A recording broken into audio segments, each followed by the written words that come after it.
Howard Stern continues to expand his media horizons. He's currently at work on a film about his life, which began shooting in New York in May. The film has a $20 million budget and is reportedly being directed by Ivan Reitman of Kindergarten Cop fame. If Howard Stern's track record is any indication, and his extremely loyal fans come out in force, the film should be a success.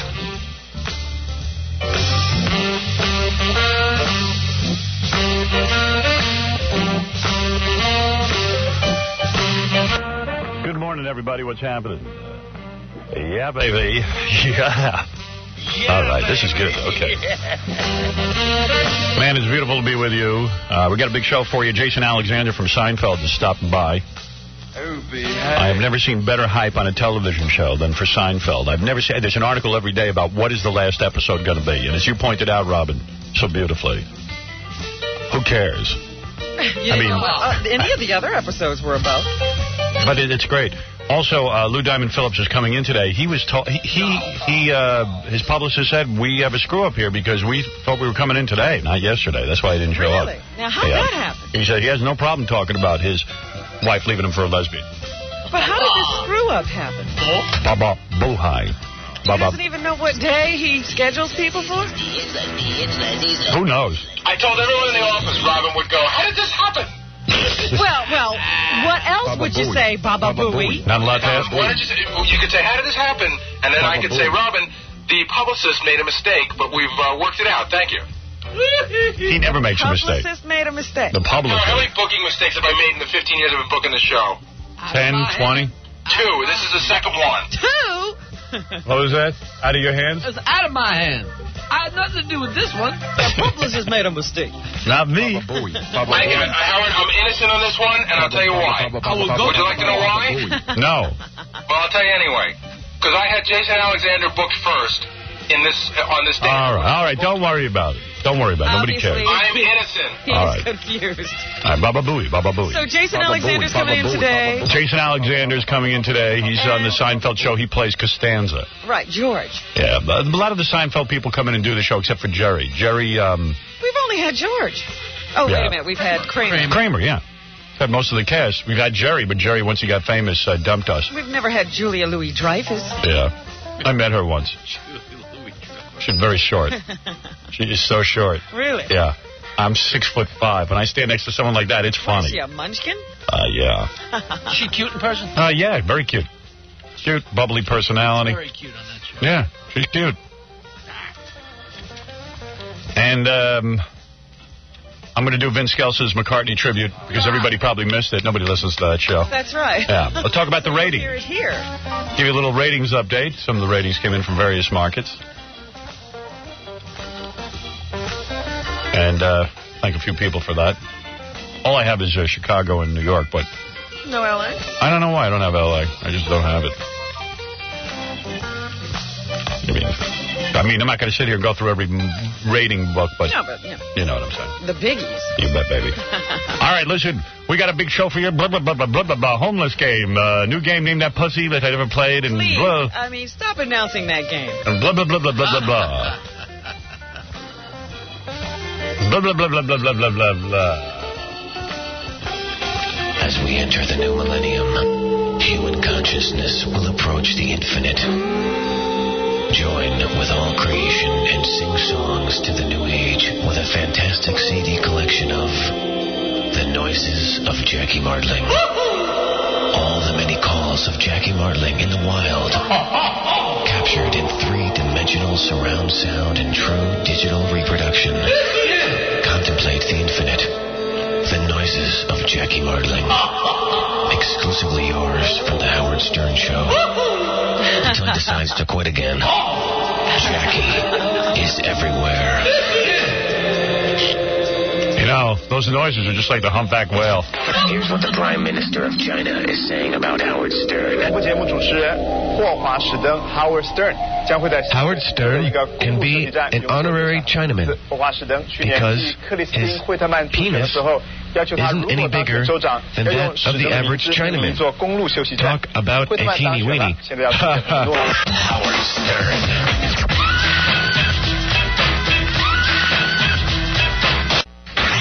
You continue to this warmth in your breasts, making them grow larger and larger. Howard Stern. Such a wonderful feeling, such a carefree feeling. Both breasts become fuller and fuller, almost uncomfortable, as both breasts continue to grow, lifting upward and growing outward in all directions. Thanks to Howard. Your breasts are becoming larger and larger now. Because of Howard. Your heart is pulsating and pounding, and both breasts are growing moment by moment, minute by minute, almost as if you had a heart twice as large. Saline, silicone, soy. The only S in breast augmentation. Friday, small penis contest. And that's going to be a good one because we're giving away a trip to Mexico with tons of porn stars. Now, you can actually get in on the trip by calling 1-800-995-2583. Those are the people running it. But one of our guys is going to win a free trip with like 70 porn stars running around naked. And tomorrow we'll be playing Guess the Virgin with John Popper. He was a virgin for a long time. The guy's from Blues Traveler, so he's a good one to play this game with us. I'll let him play a little game. I'll get to the Paul McCartney tribute Linda thing there. You know, that's why I hope my wife never dies. I wouldn't know what to say. He says all the right things. Did you see what he said to his wife just as she, was lying in his arms dying? Yeah, I'll read it to everybody. So Paul McCartney's wife is laying in his arms dying, and I'd be like, hey, all right, I'll see you. He knew just what to say. My arm's falling asleep. Yeah. Hey, can you get off my arm? It was pretty amazing. All right, his wife is laying in his arms. She's dying. All right. It's the last seconds of her life. And he says, honey, imagine you're riding your favorite horse in the country on a beautiful spring day, holding her tightly in his arms and kissing her forehead for the last time. The weeping ex-Beatle whispered to his partner of 30 years, you're on your beautiful Appaloosa stallion. Like imagery? Mm-hmm. It's a fine spring day. We're riding through the woods. The bluebells are all out, and the sky is clear blue. At that moment, Linda took her final breath. Oh. I had barely got to the end of the sentence when she closed her eyes and gently slipped away. Man. McCartney said in a heart-wrenching message to his fans. In the end, she went quickly with very little discomfort and surrounded by her loved ones. Damn, that's so romantic. Yeah, I don't think you're going to be able to achieve those heights. You better have somebody write something for you. I'd be like, take it easy. Well, it was nice. Honey, where'd you put my little black book that I used to have in college before I met you? I don't have any goddamn tuna fish. Yeah. For 30 years, I didn't have any tuna fish in this house. That's all I wanted. Spaghetti sauce. I was like, God, I got to get downstairs and watch my X-Files tapes. Honey, could you hurry up and die? Yeah. 90210 is on. Yeah, life is for the living. And I got to go. That's romantic, isn't it? That's beautiful. Yeah, Vince Scelsa did a tribute to Linda McCartney. He's a DJ here in New York. And he's always doing musical tributes. Mm. So I got a list of what he played. You want to hear? Yeah. Okay, so I guess he said something, really sweet. Long and rambly, like he usually does. Yeah, told a long story, I'm sure. The night is always brightest. But, read a book. Remember yeah, right. how I used to read books? Yeah, wondered why I didn't get ratings. All right, so he started out with... Oh, this is so complicated. Don't ask. You Baba can't even Booey. do it, can you? If you'd only just put it on card for me, it would be so easy for me. Baba Booey. What did he do? It's on. It's on CDs. I've got to. I got to go figure out which song is what. I'm innocent this time. I am innocent. You can't even tell what is what. Okay, Love Is Long. You started out with.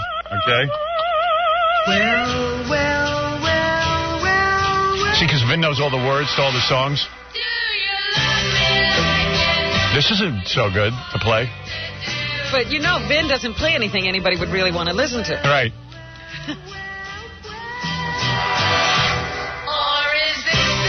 Then he played... God, this is annoying, this song. I guess she's on it or something. Then he played this. What do you mean? Oh, wait a second. What the hell? What is that? That's my goddamn VCR. What is this?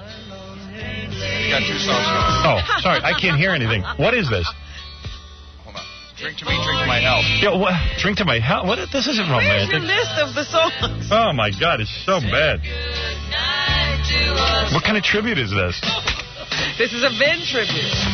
Drink to me, drink to my health. You know I can't drink anymore. Oh, my God. How insulting. And he played this, which is okay, you know. La, la, la, la, la, la, la, la, lovely Linda. Still not one of Paul's greatest songs. No. But all right, this would make you feel sad, but after you sit through the other two songs, you'd want to kill yourself. This song would be playing. You're running from the radio. Then he went into No Woman, No Cry, which doesn't work.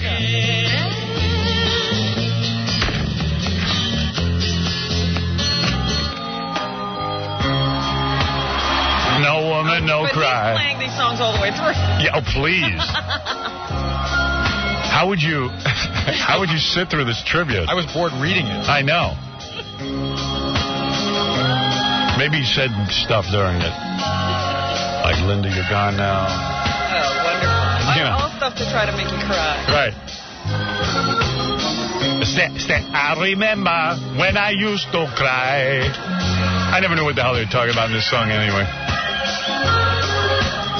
Then he played something called Cook of the House. Do you know that one? I want to tell you about this song. I remember when this album came out, Howard. Yeah. All the critics pointed to this song as why Linda was ruining Paul's career. So Vin played it. Right. And then he went to, this is the one that ruined? Yeah, because this is like a heavy dude. This is like more Linda oriented. She's singing more of the lead on this. Oy vey. No offense to the dead. She couldn't sing. Oh, you rocky hip cat. On the chorus, you can hear her voice more than usual. Yeah, he wanted her in on everything. It's a pretty awful song, too. Yeah, I would not be sad that Linda was gone after hearing this. That's what Vince got to weigh out in his tribute. This is her. Yeah.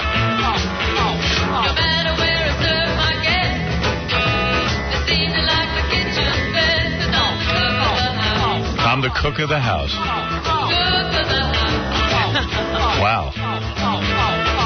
And then the final tribute was... I don't even know these songs.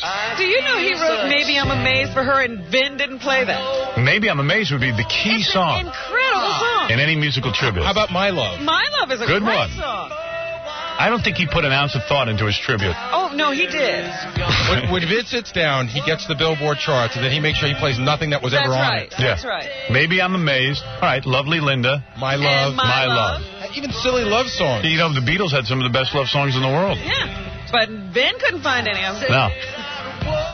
Oh. Sorry, I had to take a breather. I couldn't take it anymore. Yeah, really. These are some of the worst McCartney songs ever. Yeah. Yes, Princess. Oh, God. What is it? Oh, shoot. My brother listens to your show. Hey, how about the theory that... I'm getting rid of her. She's an idiot. How about the theory that people are saying Linda is not dead? Oh, stop. That's right. Oh, now, first of all, I'm a subscriber to this. Look at this. Notice on the last McCartney solo album, it said 55 if. Oh, stop it. Okay? There's clues. I don't believe Linda McCartney is dead. Well, what's this all about? To boost record sales. I see. I believe it's a hoax created by a DJ. There is a whole renewed interest happening here. That's right. Is there? Are they selling more albums? I don't think so. Oh. What albums? What albums?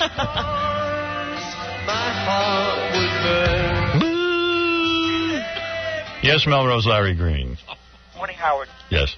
Charles Grodin talked about you last night. Yeah, who cares? He's so not happening.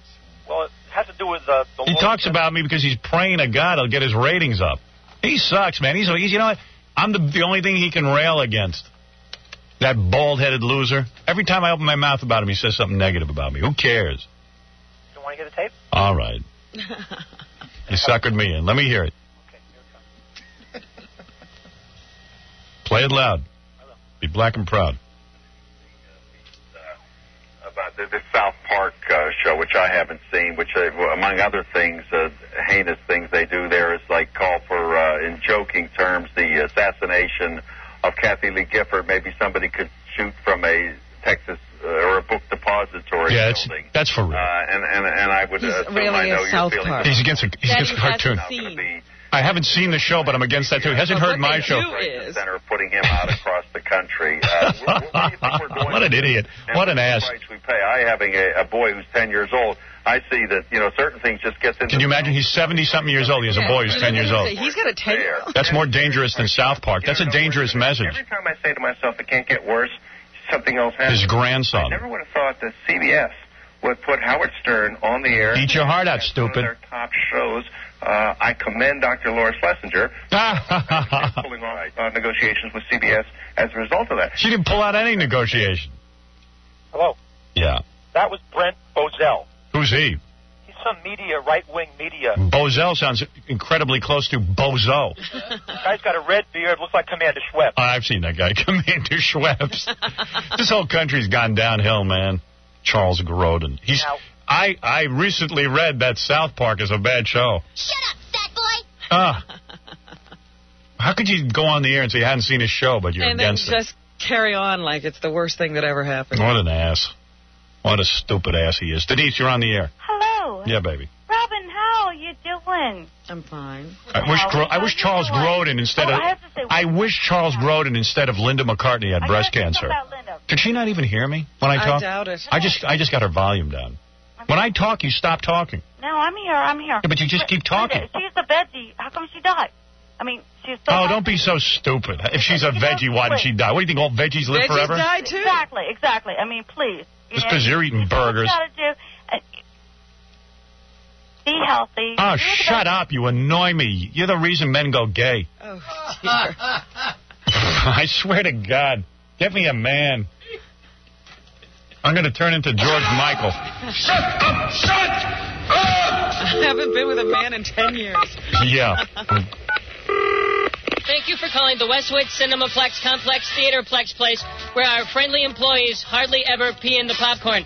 This week we're having a George Michaels marathon. George Michael stars in The Hand That Rocks the Cradle, Cool Hand Luke, Hard to Handle, Band of the Hand, Edward Penis Hands, Hands Across America, Handel's Messiah, Dick and Jane, Dick Tracy, Dick Van Dyke Show, Moby Dick, This Dick for Hire, and Tom, Dick, and Harry.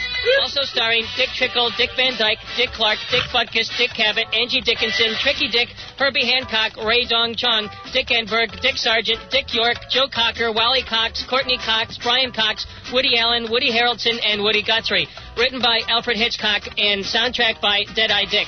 Thank you for calling the Westwood Cinemaplex Complex, where our see-through porta potties means you don't miss any of the action. Thank you. Kelly, you're on the air.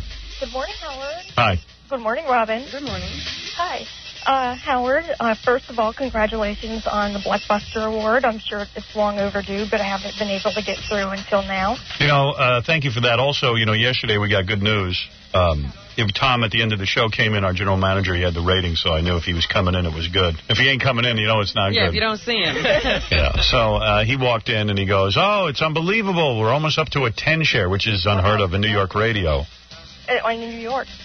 Yeah, New York. We're almost up to a 10 rating, which is just unbelievable. And he was very, very excited.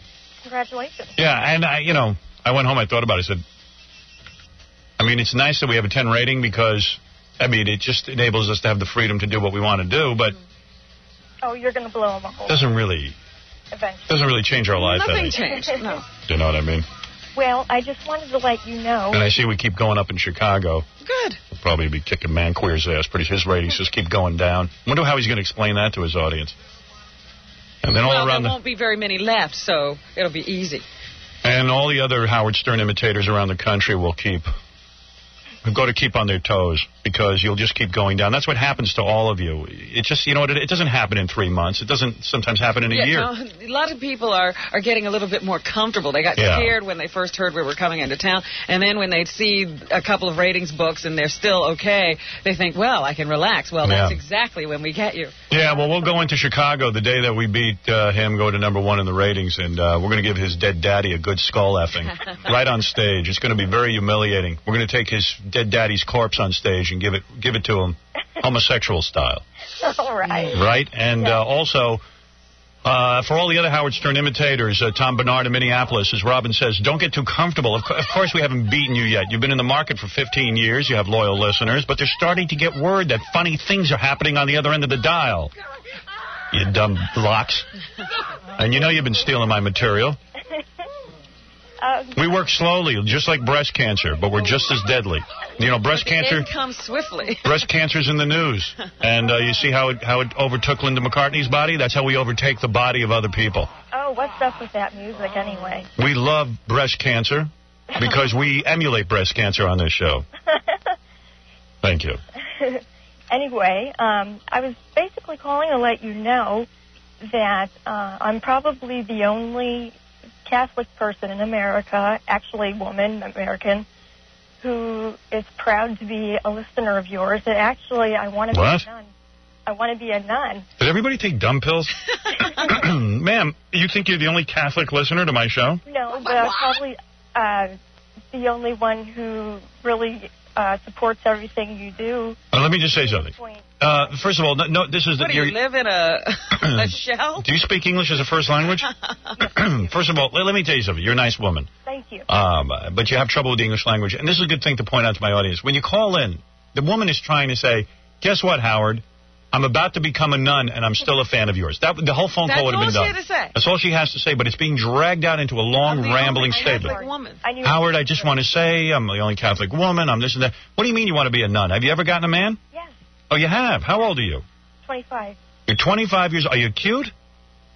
Sort of. You're not that good looking. That good, huh? What do you define as cute? Well, how much do you weigh? 85. 85 pounds? How tall are you? 5 foot. 5 feet. Well, you're in the right. You should weigh 85 pounds. Stop of course. She's a bird. Well, no, she's a small girl. What should she weigh? 200? No, at 5 feet she could weigh 100 pounds. Let me tell you something, and I'm going to have an honest discussion with you. I'm going to ask everybody to be serious about this. The fact that you didn't enjoy sex with men, and that you know you're a lesbian. No, please don't laugh. I'm sorry. Because I'll tell you why. Because she's about to commit herself to being a nun. There's no reason you need to deny yourself sex because you're a homosexual. And you know deep in your heart you're gay. Am I right? No. Actually, you're not. Do you ever think about girls? I did once in a while. No, I'm asking for no commentary because this woman's in a lot of pain. She is? Yeah. Thank you for recognizing that. Yeah. No, listen to me. When people join the nunnery or they become a priest, 99% of priests and women who join this nun thing either have been raped, they have sexual problems. This is a girl who is having trouble in the real world. She doesn't want to be a nun. She wants to just go away. Yeah. Shut up, Jackie. Jackie, please. You used to think about girls and then you stopped thinking about girls? No, I've pretty much committed myself to the church. To Jesus Christ? Yeah. And that's when you stopped thinking about girls? Yes. Yeah, okay. Listen to me, and I'm going to say this to you. You don't even have to respond. Your feelings for women should be acted upon. Your parents have drummed it into you, and the church has drummed it into you that you are wrong for loving women. What you really want to do is mate with a woman. You don't want to be a nun. But you think that if you join the church, you will get rid of these feelings. Or she be married feels bad to Jesus about it, Christ. so she wants to do good works. It's going to be, yeah, that's what she wants to do. I want to help everybody. Right. Listen to me. There's a million ways to help everyone. You want a happy life? You're 25 years old. Where do you live? What part of the country? Harrisburg, Pennsylvania. Okay. You're in a small town. There are a bunch of religious freaks up there. You're feeling guilt about touching yourself. You're feeling guilt about being with another woman. I got a vibe on you like you wouldn't believe. I know you do. Yeah. And listen to me. If you want to be happy, you're a young woman. You've got years and years and years ahead of you. 25. I want you to move to New York City, where lesbianism is accepted. Listen to me. The Cat Club or whatever it's called. You'll get a job. You'll get a job here in Manhattan. You'll move to the gay area of town, Soho. Listen to me.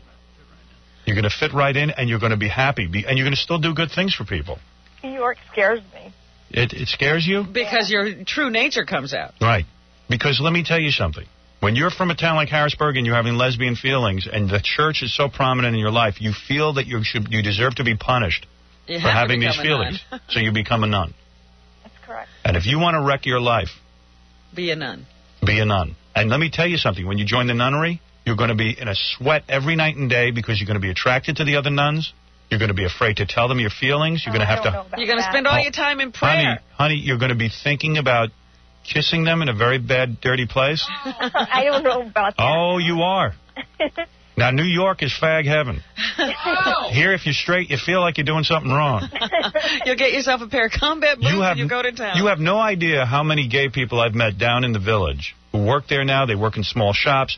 They are so happy because they're among all other gays. They found their people. And they don't have to go join a nunnery. They let their true colors come out. If you listen to me, your life will be happy. You've changed my life through your books and movies. Of course. Do not enter the nunnery under any circumstances. You don't even believe in it. You're just being force-fed this crap. You're in a cult. Okay. I want you to go to the village and spread your legs apart for a woman. All right. If she's afraid of New York, there are other places you can go to. San Francisco, Houston, I hear is good. I think I'll stay in my little cocoon here. Honey, your cocoon is going to kill you. If you become a nun, you'll be praying, not to the Lord Jesus. You'll be praying to Lord Jesus Christ for a vagina. No, I don't. I'm telling you, listen to me. You want to break out. You want to be your own person, but Mommy and Daddy have you in the grip. And the church has you in the grip. I need to deprogram you. You'd be making a huge mistake with your life. You sound like a sweet girl, but you're not the... You know what? You're not the brightest bulb in the batch. I'm even listening to you articulate. And you're barely articulate. That's why I should have written everything down. Right. Write this down. What? I am not non-material. Non-material. Now, I want you to go to a doctor's office and ask him for his prescription pad. Actually, I go to the doctor's today. Good. Ask him for a blank prescription pad. Now, listen to me. Okay. And he's going to say, what do you want to do, write yourself a phony prescription? No, here's what I want you to write on it. It's okay for me not to be a nun. That is my prescription to you. Move to New York, shave your private parts, and find a sexy dyke to take up with. That's what you want, and that's what you desire. You want to be a rebel. You don't want to be a nun. And take that doctor's prescription pad and write on it.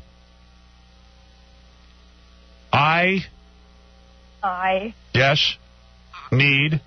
Just need. A juicy. I'm not going to say it. You can say it. No, I'm not. This is part of your liberation, please. Bear with me. I know that this is painful. No, it is. I can't. I want a juicy French kiss from another broad. No, I'm not. I cannot. Write that on down. The prescription pad. Take 2 women and go to bed. And call me in the morning. Thank you. Do you understand what I've said? I understand what you said, and I'll definitely take it into consideration. Do not become a nun. You are wrong to become a nun. Okay. You're not nun material. There's no need for none. You're 25 years old. Can you imagine when you're 65? And your youth and your sexuality is gone, and you're a miserable old witch, and the only thing you have to look forward to is to meet a bunch of kids and just whack them over the knuckles with a ruler? Oh, I wouldn't do that. Oh, you would. No, you will. Never. You will. God knows deep down in his heart you're full of crap. Thank you. Have you ever had sex in a bad place? What do you consider a bad place? Church. No, I didn't. Please. This is a serious conversation. I can't have laughter. All right. The buttocks. I feel intimidated. The buttocks. Please, I know. I wish this was a one-on-one conversation. One time I wish my crew was not. We should be alone. I am trying to save you. You have feelings for girls. No. Yes, you do. Admit it. Admit it to me and admit it to everybody now. No, I can't do that. You think about a girl's bosom. Do you think about breasts? No. Come on. No, I don't. Do you find the girls attractive? No, I'm not going to say You told me you used to think about girls. Okay, now you're repressing that?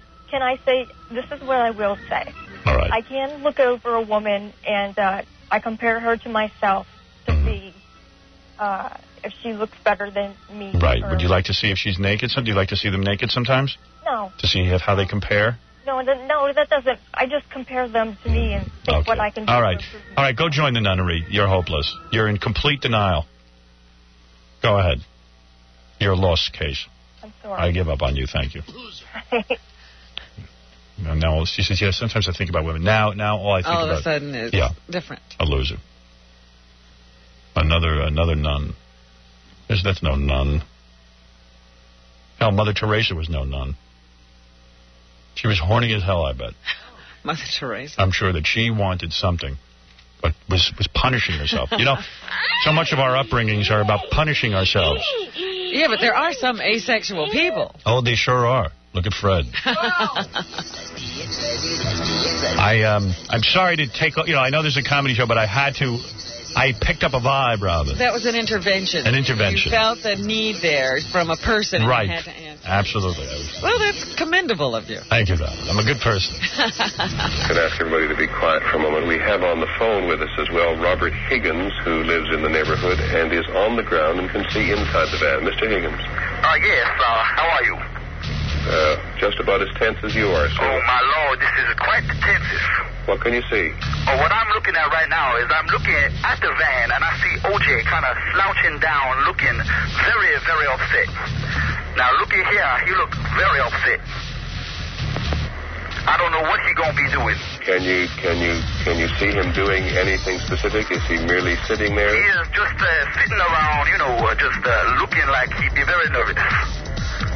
Can you hear anything, Mr. Higgins? It's just too much commotion. I be in the back of a news van, so I can't really hear that good, but I can see it all. And I see O.J. Man, and he looks scared. And I would be scared, because there's cops all deep in this. Thank you, Mr. Higgins. And Baba Booey to y'all. The driveway of O.J. Simpson's home in Brentwood. Clearly an effort being made to have him come out of the vehicle. In the doorway of the house, his friend, Al Cowling. Peter, by the way, just for the record, this is Al Michaels. That was a totally farcical call. Lest anybody think that was somebody who was truly across the street. That was not. He said something in code at the end that's indicative of the mentioning of the name of a certain radio talk show host. Okay, thanks, Al. So he was not there. All right, we have them on every coast. Thank you very much. Not the first time nor the last time will have been had. This is The Howard Stern Show.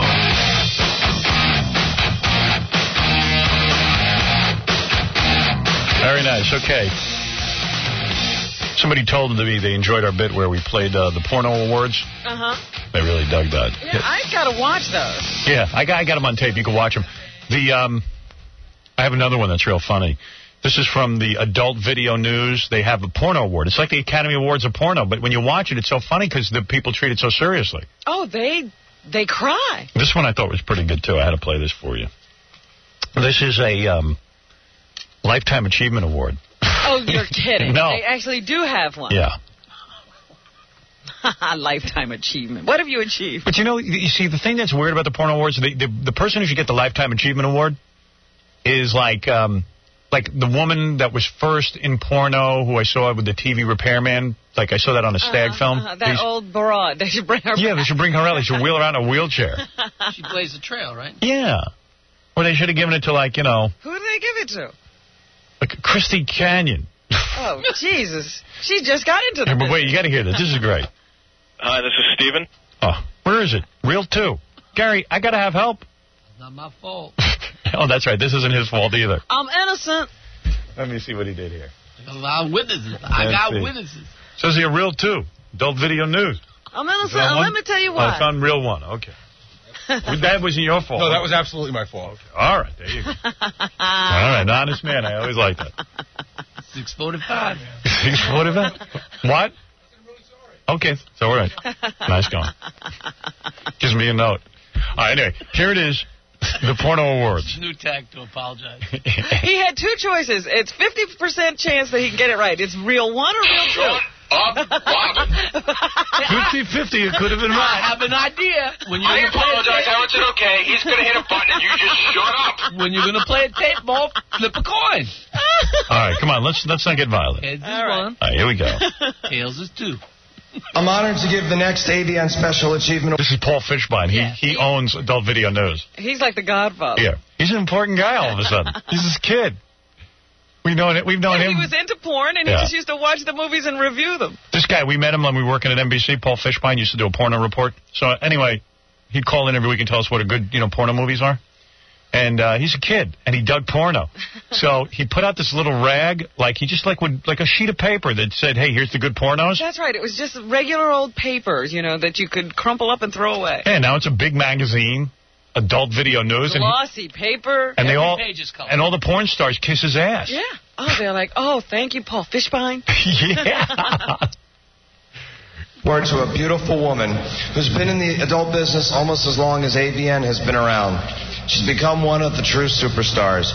Her career has gone a different path than most adult performers. She's had longevity, but never became overexposed. She's one of the most popular adult stars in the history of the business, with an incredible fan base, yet she never sought spotlight. Wow. She's sexy. She's sexual. She never sought the spotlight? She used to... And then they show like a 2-minute clip before she comes out, which I couldn't show here on the air. Right. And she's just like, giving oral sex to some guy for 2 minutes. This is her lifetime achievement. Yeah, she never sought the spotlight. Oh, is there a camera running? I don't seek the spotlight. I just enjoy giving fellatio to men. On camera. On camera. I mean, it's like, you think, wow, she's a great woman. Never sought the spotlight. Then they show a 2-minute fellatio scene. She's great in all her movies. You never heard another performer complain about her at all. She's one of the top-selling adult stars of all time. Nobody says anything negative. Christy Canyon represents what's good about the adult industry. Krusty Canyon? Oh, man. She says what's good about the adult industry. Yeah. It's proof that when you handle yourself with dignity and class, that you can have your quote, porn star lifestyle and a normal life as well. See? Oh.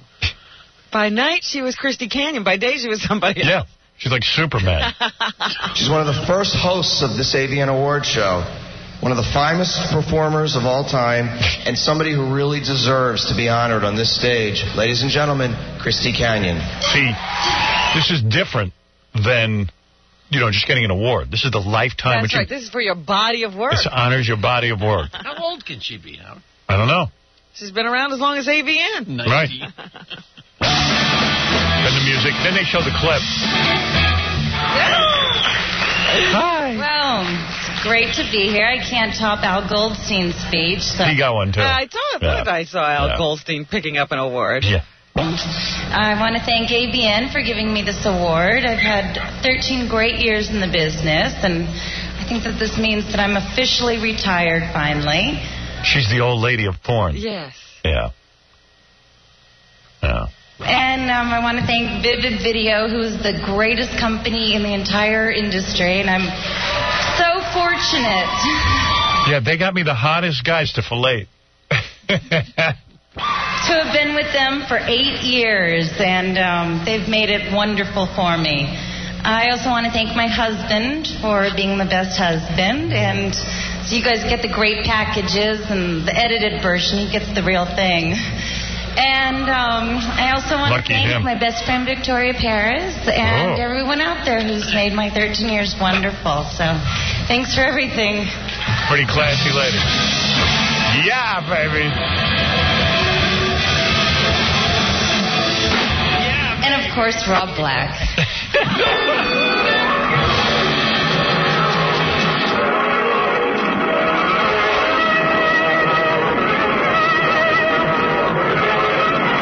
Than a speeding bowel movement. More powerful than a yeast-infected queef. Able to empty tall buildings with a single spray. Jesus, what's that Wow, it's the dog. It's a dead man. It's Fartman. Yes, it's Fartman. Strange visitor from another planet with gas and indigestion far beyond those of mortal men. Fartman, who can change the course of the mighty jet stream, bend steel with his nasty wind, and who, disguised as a sex-obsessed DJ for a great metropolitan radio station, fights a never-ending battle for truth, justice, and loathsome, putrefying body odors. Wow. You know, there's a guy on the phone. I'm trying to tell you what he's doing. He's in a hot tub right now, and he, I guess he had an enema in the hot tub, and he completely fouled his hot tub. Yeah. Why did he do that? Pete, why'd you do it? Oh, excuse me, Jim, why'd you do it? This is Pete. Oh, hold on, Pete. Pete didn't do that. Pete doesn't have anything to do with that. Yeah, Jim, why'd you do that? All right, so there I was. I was in this hot tub. You know. All right, so I walk inside. So you took an enema in the hot tub? I didn't. I gave one. Oh, you gave it to her. Yeah. And then she fouled your hot tub. Oh yeah. Wow. Why'd you do it? Let me tell you the story. Guys like to experiment. All right, so I walk into the kitchen, and I open up the kitchen drawer like opening up the briefcase in Pulp Fiction, and there it was, a turkey baster.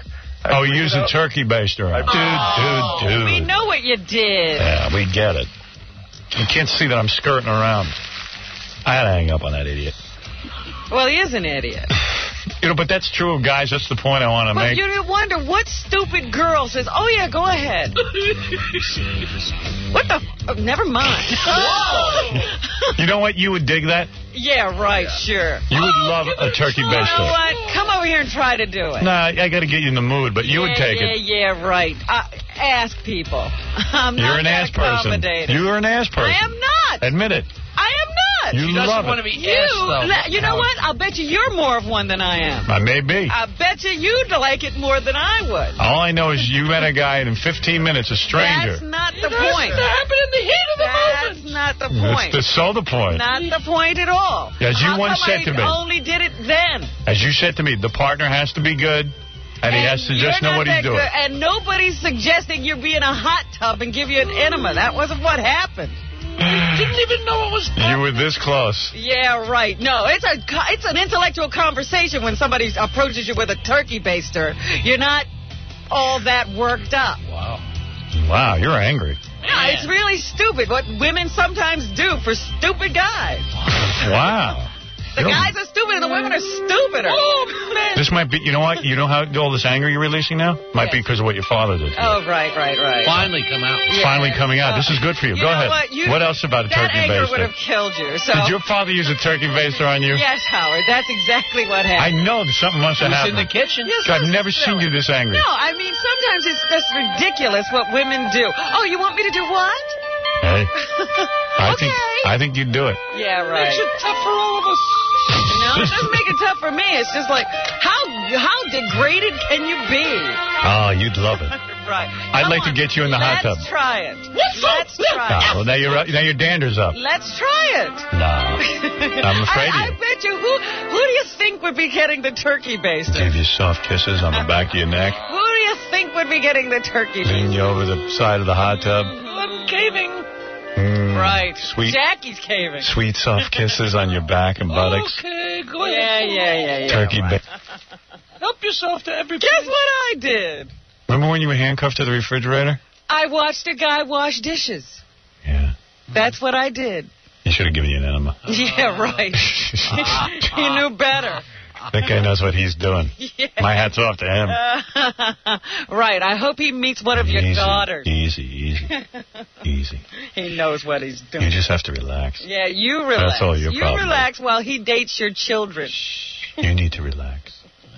You need soft kisses. Oh, be quiet over That's what you need. You need to relax. Be quiet. I'm going to wrap you with this newspaper. Guy brings a nice turkey baster into the hot tub. Yeah. Lie back and enjoy it. What's the matter with you? It sounds like a lot of fun. Some nice hot tub. I hope he enjoys cleaning his hot tub. Some nice sudsy hot tub water. You can handle it. Hey. Ruminated water. John, you're on the air. Hi, what's up, Howard? Yeah. Tell Robin to lighten up a little. Yeah, exactly. You be quiet. Let me turkey baster you. Please. Bring this guy down here. I want to do it on him. Oh, easy. You have a lot of anger. No, she had sex is a tough one for her because she's had. Here we go. You know what? You've had some bad times. Mr. Just trying to be sensitive. Obsessive compulsive disease because your daddy yelled at you. Right. Yeah. Don't give me there's nothing wrong with me. I'm not sitting in a psychiatrist's office. No, you're fine. 4 days at a time. You're fine. I'm on vacation on a psychiatrist's couch.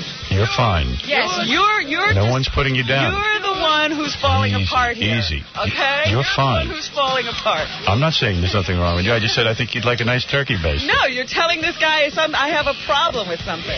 It might be. Yeah. Might be a curiosity. Well, I'll tell you, since you think it's such a wonderful thing, and there's no problem with it, let's you and I get in a hot tub, and I'll turkey baster you. That's not what I'm interested in. I'm interested in doing it to you. Didn't you used to get colonics? So great. That's what I thought, but maybe that was... That's not the point. This is for this guy's entertainment. You absolutely have a butt fascination. Here we go. Pardon me for bringing it up. But there's a lot of evidence pointing to it. No. Someone tend to my fanny. All of you are idiots. I arrest myself. Sometimes I think about you on the high colonic table. Wow. At your feet. You were in stirrups, right? What? Were you no? Where were you? Where were your feet during those high colonics? On the table. Oh, you put them up on the table? No, you were lying on a table. Flat? A stretcher, yes. And you didn't put your knees in the air or anything? No. I was on my side. Searching my news. Were you really on your side? You know what? I'm going to beat all of you. Were you really on your side? I was not on my side. You were on your back, and not a turkey baster, but a tube was used. They positioned me so I could watch it wasn't. go by. You know, the point was it wasn't for someone's entertainment. Right. Okay. You know, I wasn't in somebody's hot tub. And then he said, look, let's do this. All right. You know, let me experiment with you like you're a test tube. All right. Obviously, this is a very sore subject for you. Oh, here we go. I'm going to hurt you, and then it'll be a sore subject for you. Anyway, I did not know you laid on your back for that. Oh, what's this guy want on the phone? I thought he would have been on your side. What would you saw for a picture of that? You saw actual carrots, didn't you? Excuse me. What Robin saw carrots. Look at the chunk. You don't even eat carrots. Success. I did that. Success. I stopped up the tube. I get a gold star. You know what, Jackie? I liked it better when you were gone. Anyway, what does the guy want on the phone? What would you give for a picture of that scene? What one? Her lying Robin's on that carrot? table and the stuff floating by and nurses giggling behind her back. The look of Jackie lying on the beach, sleeping, burning up in the sun every time. Well, that's a good comparison. You come in like a roasted lobster every year. I got to admit, I pay more for the one of you naked on the table. I'd rather see Jackie spread out on the sand. Ask 100 people who's laid in the sand and who's lied on their side getting something rammed in. Who's laid on the sand and who's lied what? Mr. Poet over there? This is a weak argument, Robin. I don't care what you say, Jackie. Just shut up. I like enema stories. Oh, man. I don't care. Good for you. You've got the best ones. What does the guy want on the phone? What color are we today? What does the guy want on the phone? Hello, sir. Robin needs to know what you're... When the Shane E show is going to be on, when you dominate her. When the Shane E show is going to be on. Yeah. Do you have any clue? Probably never. You want an honest answer? Yeah. No, I would assume that will be on when, Robin. Check the itinerary. Ooh, I don't remember eating that. At least you did it in a tube. Drunken stupor. At least you did it in a tube. That's right. I knew where mine was going. Yeah. He probably had to scrape that off his skin. You should drop a net over this whole show. All right, everybody calm down. No. All right. Anyway, sir. Yes. That was it. Congratulations on your ratings, by the way. Thank you. I believe the E-Show... Scott Einziger, can you come in and tell us when Shane will be appearing on the E-Show? A lot of guys want to see that. That's beautiful. Maybe that'll be the debut show for the CBS show. That would be nice. You see, here's the beautiful Robin Rudzinski, who looks more charming every day. Robin, when do you suggest the E! Show will be airing Shane, the hidden tapes? Well, it's currently being reviewed by our standards department. That means never. Very soon. You know what? I'm going to say, I'm going to teach E! a lesson. Me? Yeah, I'm going to teach E! a lesson. I'm giving that to CBS television for my debut program. What do you think of that? Boy. Shane, the ultimate domination. You gotta have Hank on, too. Hank, too. Hank and Shane. The Hank and Shane show. I am merely the orchestrator. Yeah, why didn't we think of just having Hank breathe on her? Yeah. All right.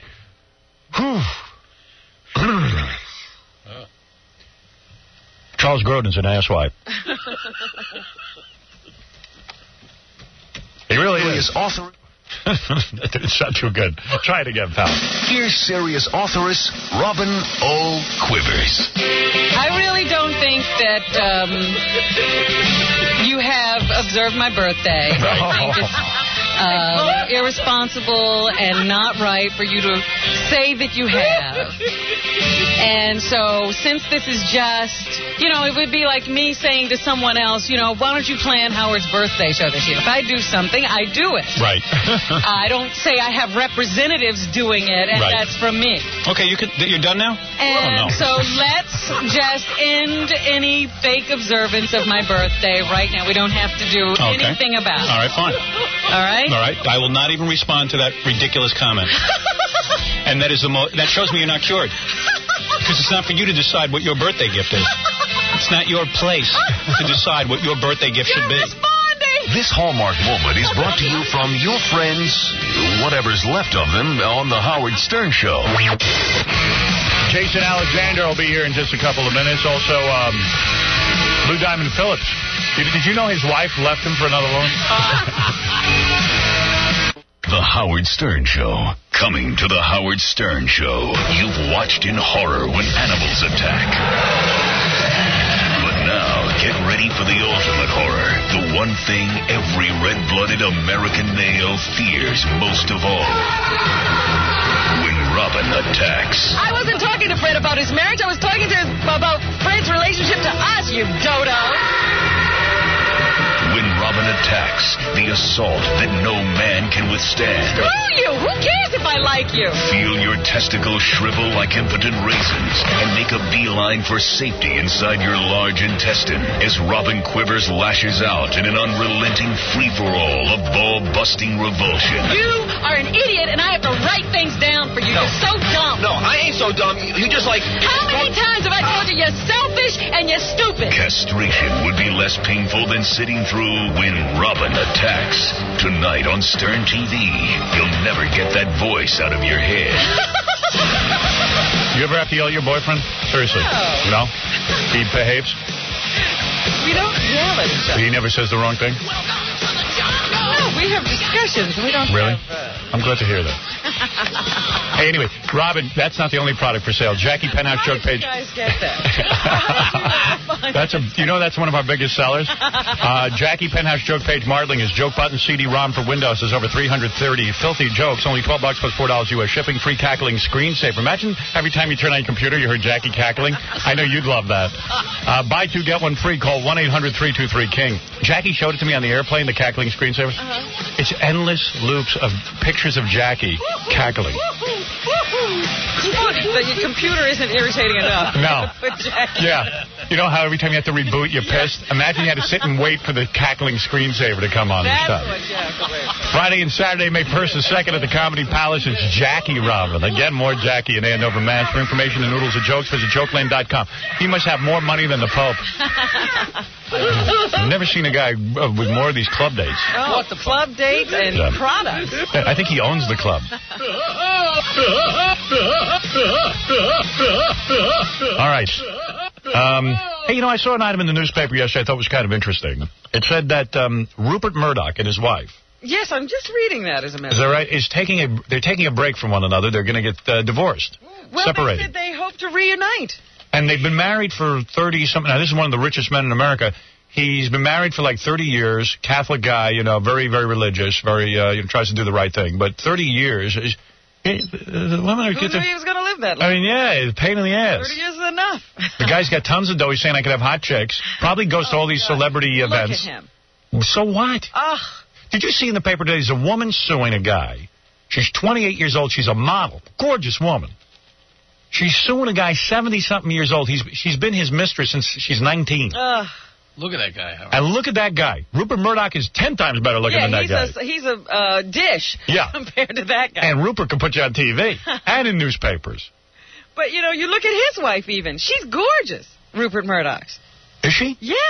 Really? Oh, yeah. Where is the picture? And he looks like a monster. Well, don't say that about Rupert. I get along with the guy. I like him. How old is he, Howard? He's 70-something. Still going strong. 76. Man's had amazing accomplishments. He truly has. 67. What am I saying? Yeah. 76. 67. 67. Oh. So. But, you know, they make up people in movies like this when they want to scare you. Right. That's what he looks like. But the point is that a wealthy man can get himself a young girl.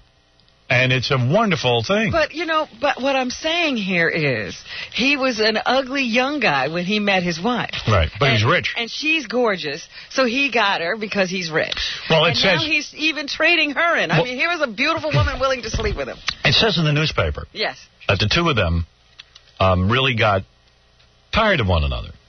You know. It did say that? Yeah, it's not that they even say it's not that either one of them has a partner. They you know? said it's amicable. Amicable. So can you imagine being the lawyer who gets to handle that divorce? The guy's worth about $230, $300 million. No, plus. How about $10 billion? Oh, is it? $10 billion. So what happens to, like, the Fox network and stuff? Can't the wife say, hey, I'm entitled to half of it? Well, I think he's just going to keep her in the business. Oh. Because it's a media empire. Yeah. They say she's, you know, going to stay on the board and all that stuff. Tony, you're on the air. Hey, what's going on, man? I just want to let you know about that doctor bitch, that hypocritical bitch that doesn't want to be on TV with the same station that you are. Yeah, Dr. Laura Schlesinger was a big phony. I've gotten more and more reports on her. More truth will be coming out about her. Yeah, the only one thing that I haven't heard was that she happens to have her books published under the same HarperCollins that you do. Of course, she's a phony. Is that hypocritical or what? Yeah, of course, she's a phony. She's completely a phony. Yeah, why not believe your publisher? Yeah, no kidding. Because I'll tell you what. Number one, the reason she can do a radio show the way she does it is because of me. Yeah. I've opened up the airways for everybody. Oh, everybody knows that. Number two, she would take a TV job from anybody. Number three, she's the biggest phony. This is a woman who Frank Sinatra Jr. says, I felt used by her. This is a woman who got her first radio job when she was the lover of, she was a lover or something? She was dating. She was dating the radio host. Exactly. This is a woman who says she's a doctor and gives psychological advice. She's a doctorate in physiology. Exactly. If she had, she's a fake. If she really had a TV job, she would take it. You're right. Of course. You know what it is? Who in their right mind issues a press release in this business saying, I'm turning down a job? Yeah, right. It's all on my tuchus. Come on, I'm a famous guy. She's a nobody. She's full of crap. She's on middays on radio. Yeah, it doesn't. The party doesn't exist middays. The buying public is at work. They don't listen to a radio. Is that right? To be number one in middays is to be up against nobody. You know, I got to tell you about radio. It's the funniest goddamn thing, this radio business. I open up the newspaper today, and here's what I expected. After the ratings come out, every 3 months, radio ratings come out. And our show, Robin, had a 10 share, almost a 10 share in New York, which is, I don't know how to explain to you. It just hasn't been done. You know, especially a guy who's been on the air, 15 years? Usually your ratings drop. Oh, you should be dropping by. You know, I was supposedly peaking when I was at NBC, according to all the experts. Yeah, everybody always says, how long can it go on?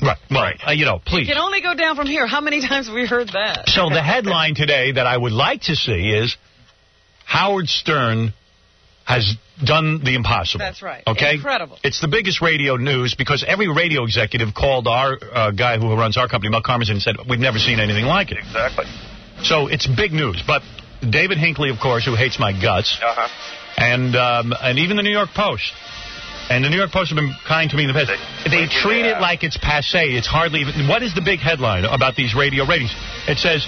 Que Pasa, Spanish language radio. Now listen to how stupid it gets. There's a Spanish station here in New York on FM. Yep. They got a big rating. The guys and in the morning they had a 7.1 share. Okay. Now, you say, wow, Howard had a 10 and the second station is Spanish. Well, the Spanish guys are all pumped up. Now, why are they pumped up? Number one, there is one Spanish-speaking FM station in New York. One. Yeah. Zero competition. That means having no competition, the best they could get in the morning was a 7.1. I'm competing with about 60 stations in New York, all speaking English, the same language I speak. They're on one language, one FM station. So what is happening now is that another broadcast group is bringing an FM Spanish station into the market. Yeah. So the guy who runs the Spanish station says, we welcome the competition, and we'll still be number one. And you know, my Spanish friend, you will not be number one. They will take away your audience.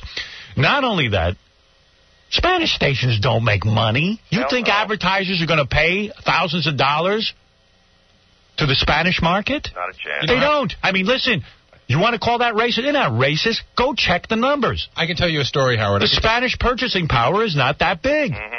There was a client we had on the air, I won't name it, but they said for every commercial we did, they got 150 referrals. Right. Of those, they managed to turn about a third of them into buying people. That's a high rate. Okay. They said on the Spanish station, for every one commercial, they got 150 referrals. Of those, they could turn one of them if they were lucky. Yeah. Well, I mean, that's the point. So the big headline is, the Spanish station. You got to hear the general manager of the Spanish station. He says, this is so funny. I mean, and the newspaper doesn't point any of this out. He says, we're growing. By the year 2000, a third of this city will be Hispanic. There's still a lot of prejudice among advertisers. No, it's not prejudice. You heard what Baba Booey said. The advertisers will pay $1 million a spot if you turn it into $1 million worth of business. It's not prejudice. Prejudice. Yeah, it's like the Super Bowl going against the softball. Yeah, everybody says everyone's prejudiced. It's not prejudice. They go, they're prejudiced amongst African-American media and Spanish media. Facts are not prejudice. Of course not. Why has everyone got to be prejudiced? Well, it makes a good argument. It's exactly right. That shuts everyone up. Heftel just paid $115 million for WNWK 105.9 FM, which they're turning into a Spanish format. And the guy says, we welcome them, although we will beat them. Howard, are you mentioned in that article at all? Barely. And what's the mention? The mention is, here's the mention, okay? That they copy you. No, not even that. It's Morning Man Stern was even more dominant with an almost unheard of 9.8 share, and then it's over. Just that one sentence. One sentence. Yeah, there's one sentence in the Post article, too. Yeah, one Howard sentence. retains his morning crown. Yeah, that's all. It's not a morning crown. It's a morning, it's like I'm radio and everybody else is yelling out their window. Exactly. That's what it's like, but they don't point it out to my... Yeah, well, we know it. I know. We know it. But, listen, I'll tell you something. Even having a 10 rating in New York, it doesn't change my life. No. I'm the same stupid ass I was before. That's the bitch. I went, yesterday I'm in the city and I'm going, I'm your king. And I'm yelling out the window. It makes no difference. I swear to you, it makes no difference in your life. You don't get any more money for it. It makes you feel comfortable in your job for another month. The bums want more money from you, though. I don't have to walk around the halls avoiding Ed Moyer. I'll tell you, if my audience gave me a 40 rating, a 40 share, still wouldn't change. My life would blow. Oh, no. That would have to make a difference. Then would I have fun? I hope that would make a difference. So tell them how it would change things. What would it change? What would happen? I wouldn't get any more money. No. Right. Respect? Yes, you'd have to get more money. No. The newspaper would say, the Spanish station got a 7. The Spanish station. What a joke. You have to get more respect. You would have to have more time. You'd have to get more money. I would be a great radio columnist. Maybe when I retire, I'll do the radio column for the Daily News. I'll take David Hinckley's job from him. Because, first of all, I would say, yes, the Spanish station got a 7. But against who? Nobody. It's like when TV first went on the air, Uncle Milty had the 100% of the audience. There were no other shows on the air. He's up against wrestling. Yeah. And then eventually, you know who beat Milton Berle? Who? A priest. Oh, that's right. Dr. Father Sheehan. Bishop Fulton Sheen. That's right. I mean, it was a joke. You missed the television. You can't win. No. Uncle Milton. All right, man. The headline in the Post, New York in tune with top-rated Light FM. Yeah, they don't have nothing about me. I tell you, though, it is a good day. There is something positive in the news. I can finally say I'm better looking than Peter Frampton. There is a picture of him in the paper. Did you see it? No. Yeah, I mean, you got to look at it. Turn to page What paper? Page 9 of the New York Post. I'm better looking at him, right? He used to be a cute guy. What happened to that guy? His hairline is at the back of his head. Yeah, but That's him? Yeah. I didn't even know it. Oh, my God. So I looked at that today, and I just said, it is a good day. I'm better looking than Peter Frampton. More girls would want me than him. I'm pretty sure. Am I right? Or am I delusional? No. All right. I wouldn't even have recognized this. Father Time beats on all of us. Howard, if you weren't better looking than him, more women would want you. Thank you, Baba Booey. Well, you would. You're famous. You're popular. You're good at what you do. What he said? You understood exactly what I said, Howard. Does he miss every point, Robin? I don't know. But thank you for the thought. You're a nice guy. Oh, yeah. You're the Yogi Berra of this show. You guys are so angry this week. No. You no weren't one's better angry. looking for something. Right. Anyway. What I was going to tell you, Howard, is that Dr. Laura Schlesinger rattled the wrong cage because I interviewed somebody yesterday and we're going to talk to somebody today. Yep. And later on this week, we're going to talk to two people who are going to tell us some amazing stories about her. What a phony she is. Oh. Excellent. Phony baloney. I am devoted to exposing her now. Yes. Don't use my name in a phony baloney press release. Here's Gary the retard. Yes, Gary the retard. Yes, I'm still here. This guy calls every minute. I know, all the way from Albany. Yeah. I'm calling you clear from Albany. Guess what? What? They're going to be sending you guys a movie down to Albany. You are going to be on Cinemax. Wow. Wow. Yeah. What is Gary the retard saying, Robin? I don't know. My movie will be on Cinemax? Is that what he's saying? Cinemax. Wow. Well, that's terrific wonderful. news. We're very excited. All the way up in Albany? Yeah, all the way from up there, all the way back there down to Albany, because I see it on TV tonight. All right. Wonderful. Good for you. By the way, sit by the TV and see if anything else happens. Yeah, because I seen her. I seen her with the microphone. I seen her with the microphone. All right. Sam, you're on the air. Yeah, Howard, I got a mean ugly face. Yeah, hello? Yeah. Yeah, go ahead. Say it again. You were saying how one of your kids was going to get braces, right? Well, two of my kids have braces. Okay, well, I guess it was about a week ago. One of those shows, like 48 Hours or Dateline or something, they ran a special online called these dentists that reuse the posts that anchor the braces to your teeth. Reuse them? They reused them. And like they interviewed like some of his patients. Like one of the ladies had her kid on there. She just like tripped out, that her kid had like whatever just reused posts in her mouth. And on the package of the post, the company that makes them says they're just for like single use. Don't you think that? I mean, I don't know how expensive metal is, but yeah, I mean, big deal. I mean, why can't they get new metal? Well, I mean, it can be sterilized if it's metal. Yeah. Well, what are they trying to imply? That people are going to get diseases from this? Yeah, I mean, they were just saying, like, how gross it is that at one time most of the posts, like, in I don't know anything about it. And you know what? Maybe it helps not to know so much. All these news magazine shows are digging up everything. Right. Give you more stuff to worry about. But they use the same scalpel over and over again. They cut you. Oh, I don't know. I mean, listen, I'm living in such fear in this world. I'm afraid to leave the house. I know, you're getting very paranoid. I wish these people would stop telling you. Yeah, do me a favor. Don't call me with that. I get and Robin knows because my mind gets affected. And it worries me too much. That's a sick thing. The metal is reused from braces, from kids' braces. What are they saying? What the hell's going on around here?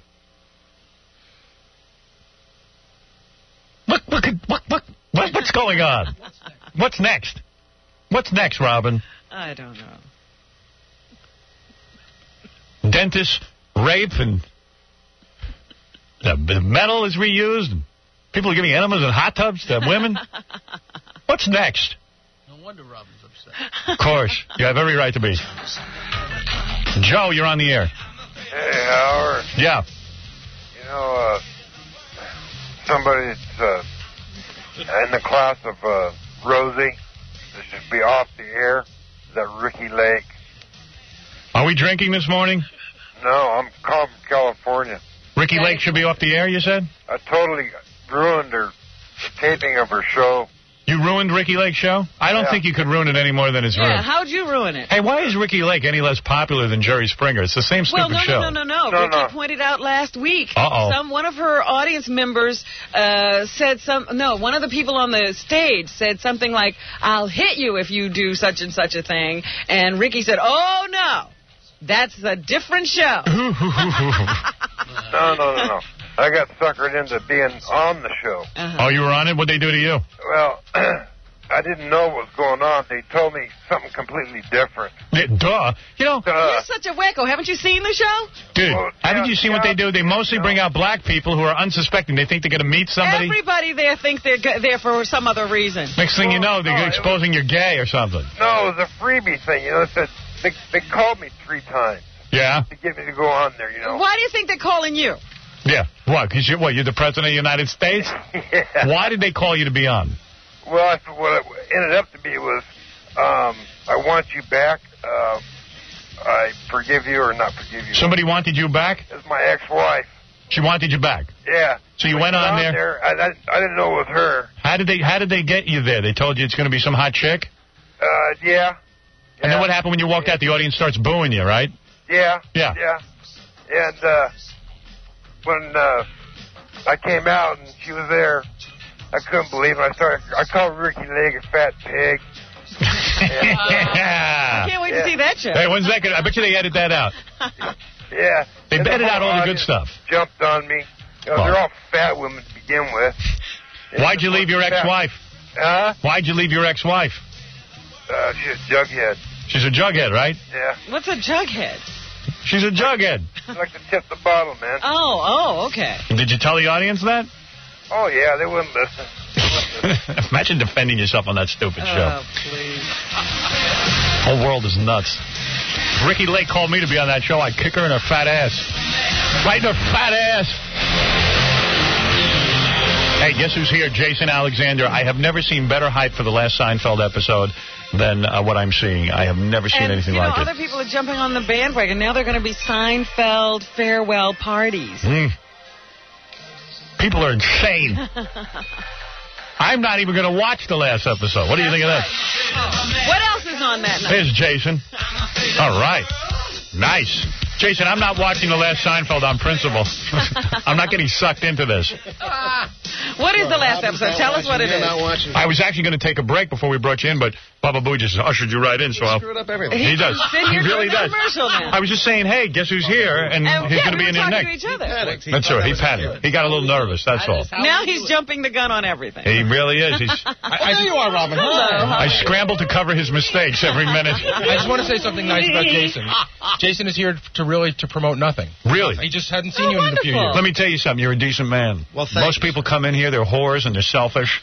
They want to promote something. I can't believe that you would draw that kind of a... I know. I've become very bitter since I last saw you. You know, Jason just did Celebrity Jeopardy as well. How did you do? Did you win? I won. How did you do? I backed into a loss. I choked on the final question, and I bet the world. But you must be fairly good. How about these guys like Regis Philbin who go on and don't even have a brain in their head? I mean, they can't answer one question. Why would you go on Jeopardy if you weren't any good at it?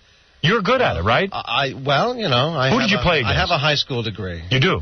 I played against Carol Burnett, and how does she look up close? She looks... Is it scary? Tight. She's very tight. Very tight. What about you? When you get older, I mean, you're a young man now, but when you get older, will you pull your skin back, or do you think? Will I pull my skin back? Yeah, will you get a jaw implant? On my butt, perhaps? Yeah. You would never do something like that. What would it serve me at this point? You're not known for being a pretty boy. You're not like a Brad Pitt type actor. Well, to some, perhaps, but... Right. Who was the other person you were playing with? Is Regis... Dan Cortez. Dan Cortez. Dan Cortez? Yes. The VJ? He was very good on the TV theme category. He swept that. Yeah. He swept it. Is Carol Burnett as dumb as Regis? Oh, stop it. Carol Burnett, didn't she win? Well, again, Robin, she backed into the win. I was way ahead. Oh, were you? And I choked on the last question. Talented woman, Carol Burnett, but... extremely talented. I think she's odd-looking now. I mean, something... You know what it is?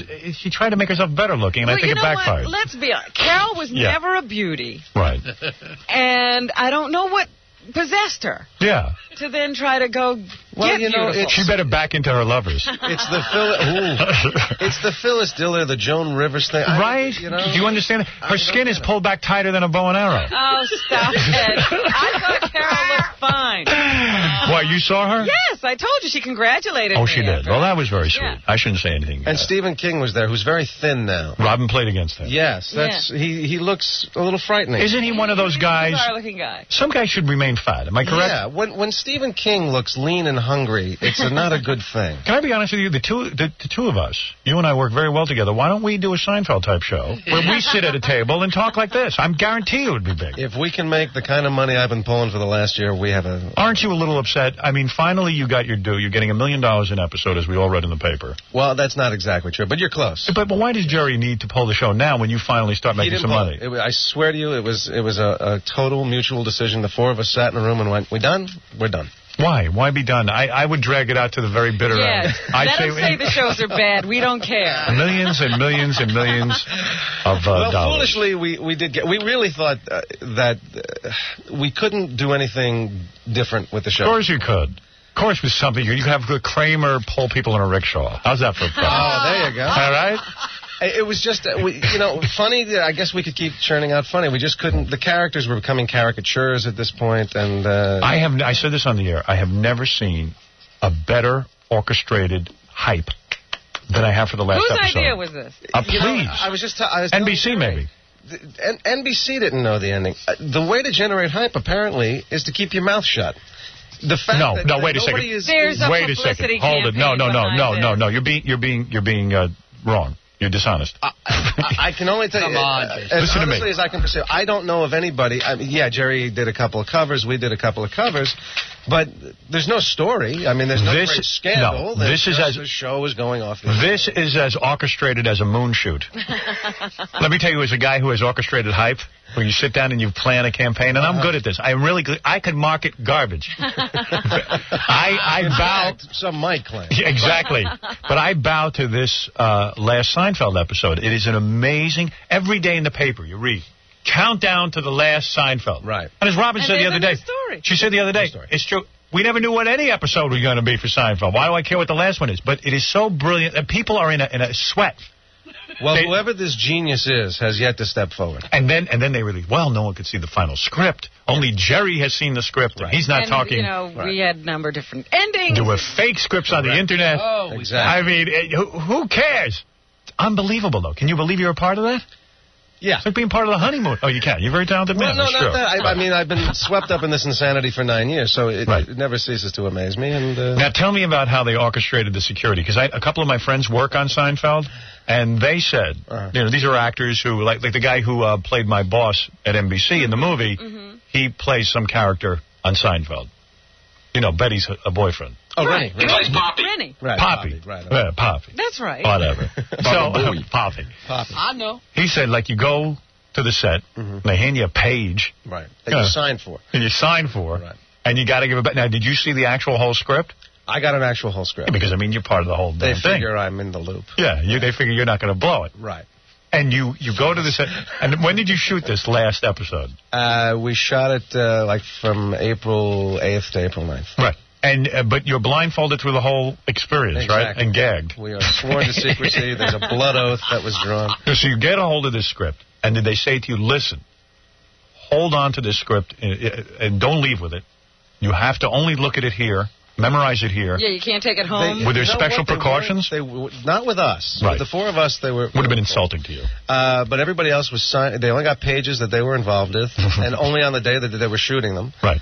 They signed them in, they signed them out. Everybody had to, sign a piece of paper that says, I will not, I shall not, I would not. And there was one actor who called me in private, said he was very upset.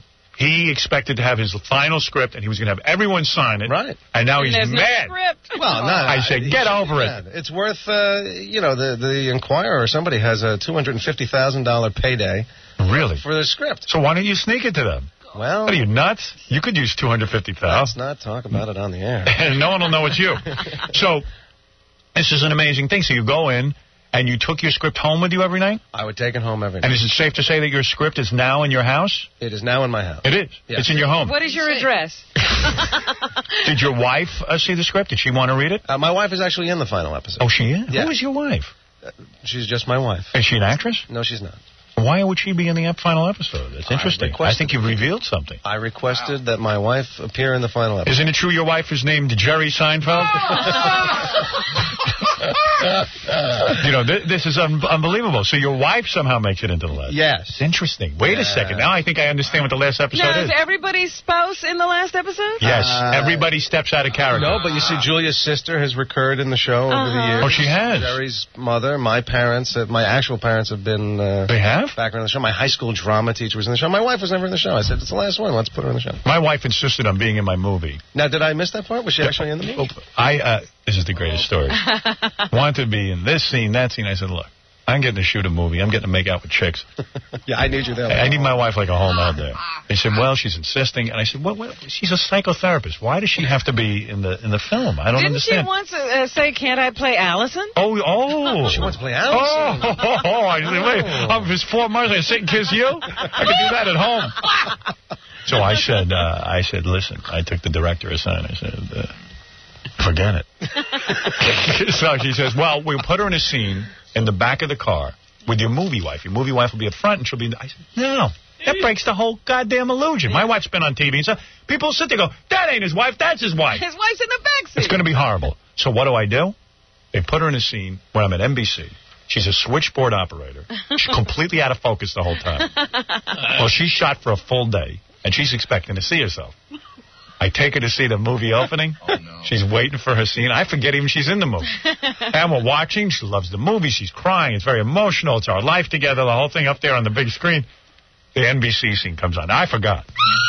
Well, she hits me. Where am I? I'm out of focus. You couldn't tell what race she was.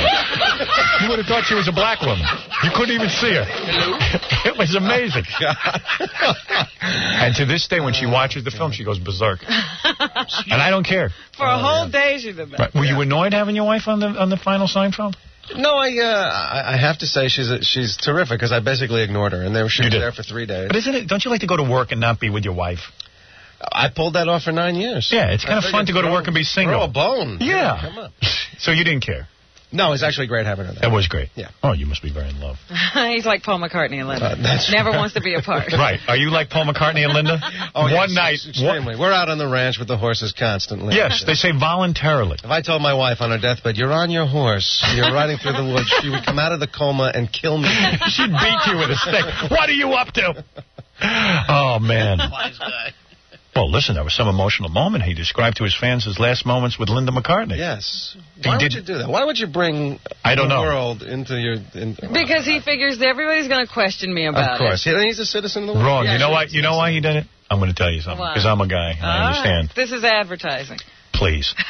He's going to have more chicks than Pierce Brosnan. You always see an ulterior motive. Women read this, and they go nuts. Paul McCartney held his wife in his arms. Incredibly sensitive moment. He said... Picture us on your horse, Appaloosa. I would have been picturing Appaloosa horse. Whatever. Picture yourself on the Appaloosa horse, and you're riding off with us. The bluebells are out. The bluebells are out. What are bluebells? What are bluebells? Flowers. My wife would have said, bluebells. What are you talking about? What bluebells? Where are they living? They're on a farm. And then he spread the ashes all over the farm. Beautiful. Right. Beautiful. And he galloped off on the same Appaloosa right over to the Mustang Ranch. Yeah, exactly. How long will he be? What? Is he dating already? Well, listen, you're in show business. He's sitting Shiva. Yeah. And, he'll be right back in the saddle. Exactly. I mean, if your wife died, would you wait a long time before you go on a date with your fame and your money now? Oh, absolutely. Please, I could never replace my wife. Never. There's no other woman on the planet. No. No one has. You're heartbroken. No one has that. I would be devastated. I'd probably have to just seclude myself for the rest of my life. Boy, that's bad acting, and you're a pretty good actor. That wasn't George. That was not. No, but I mean, Paul McCartney now, I mean, women will think he's sensitive. What a great guy. And they will want to have somebody sending them off like that. Of course. Hey, your character on the Seinfeld show is Costanza. Yes. But on our phone is the original Costanza. Do you know that there's a guy you were fashioned after? Mike Costanza. Yeah. Do you ever speak to this guy? Mike was in an episode, I think. Oh, he was? Yeah.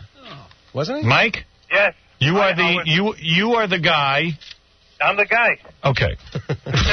You're the guy. Jason, how are you? Jason Alexander plays you.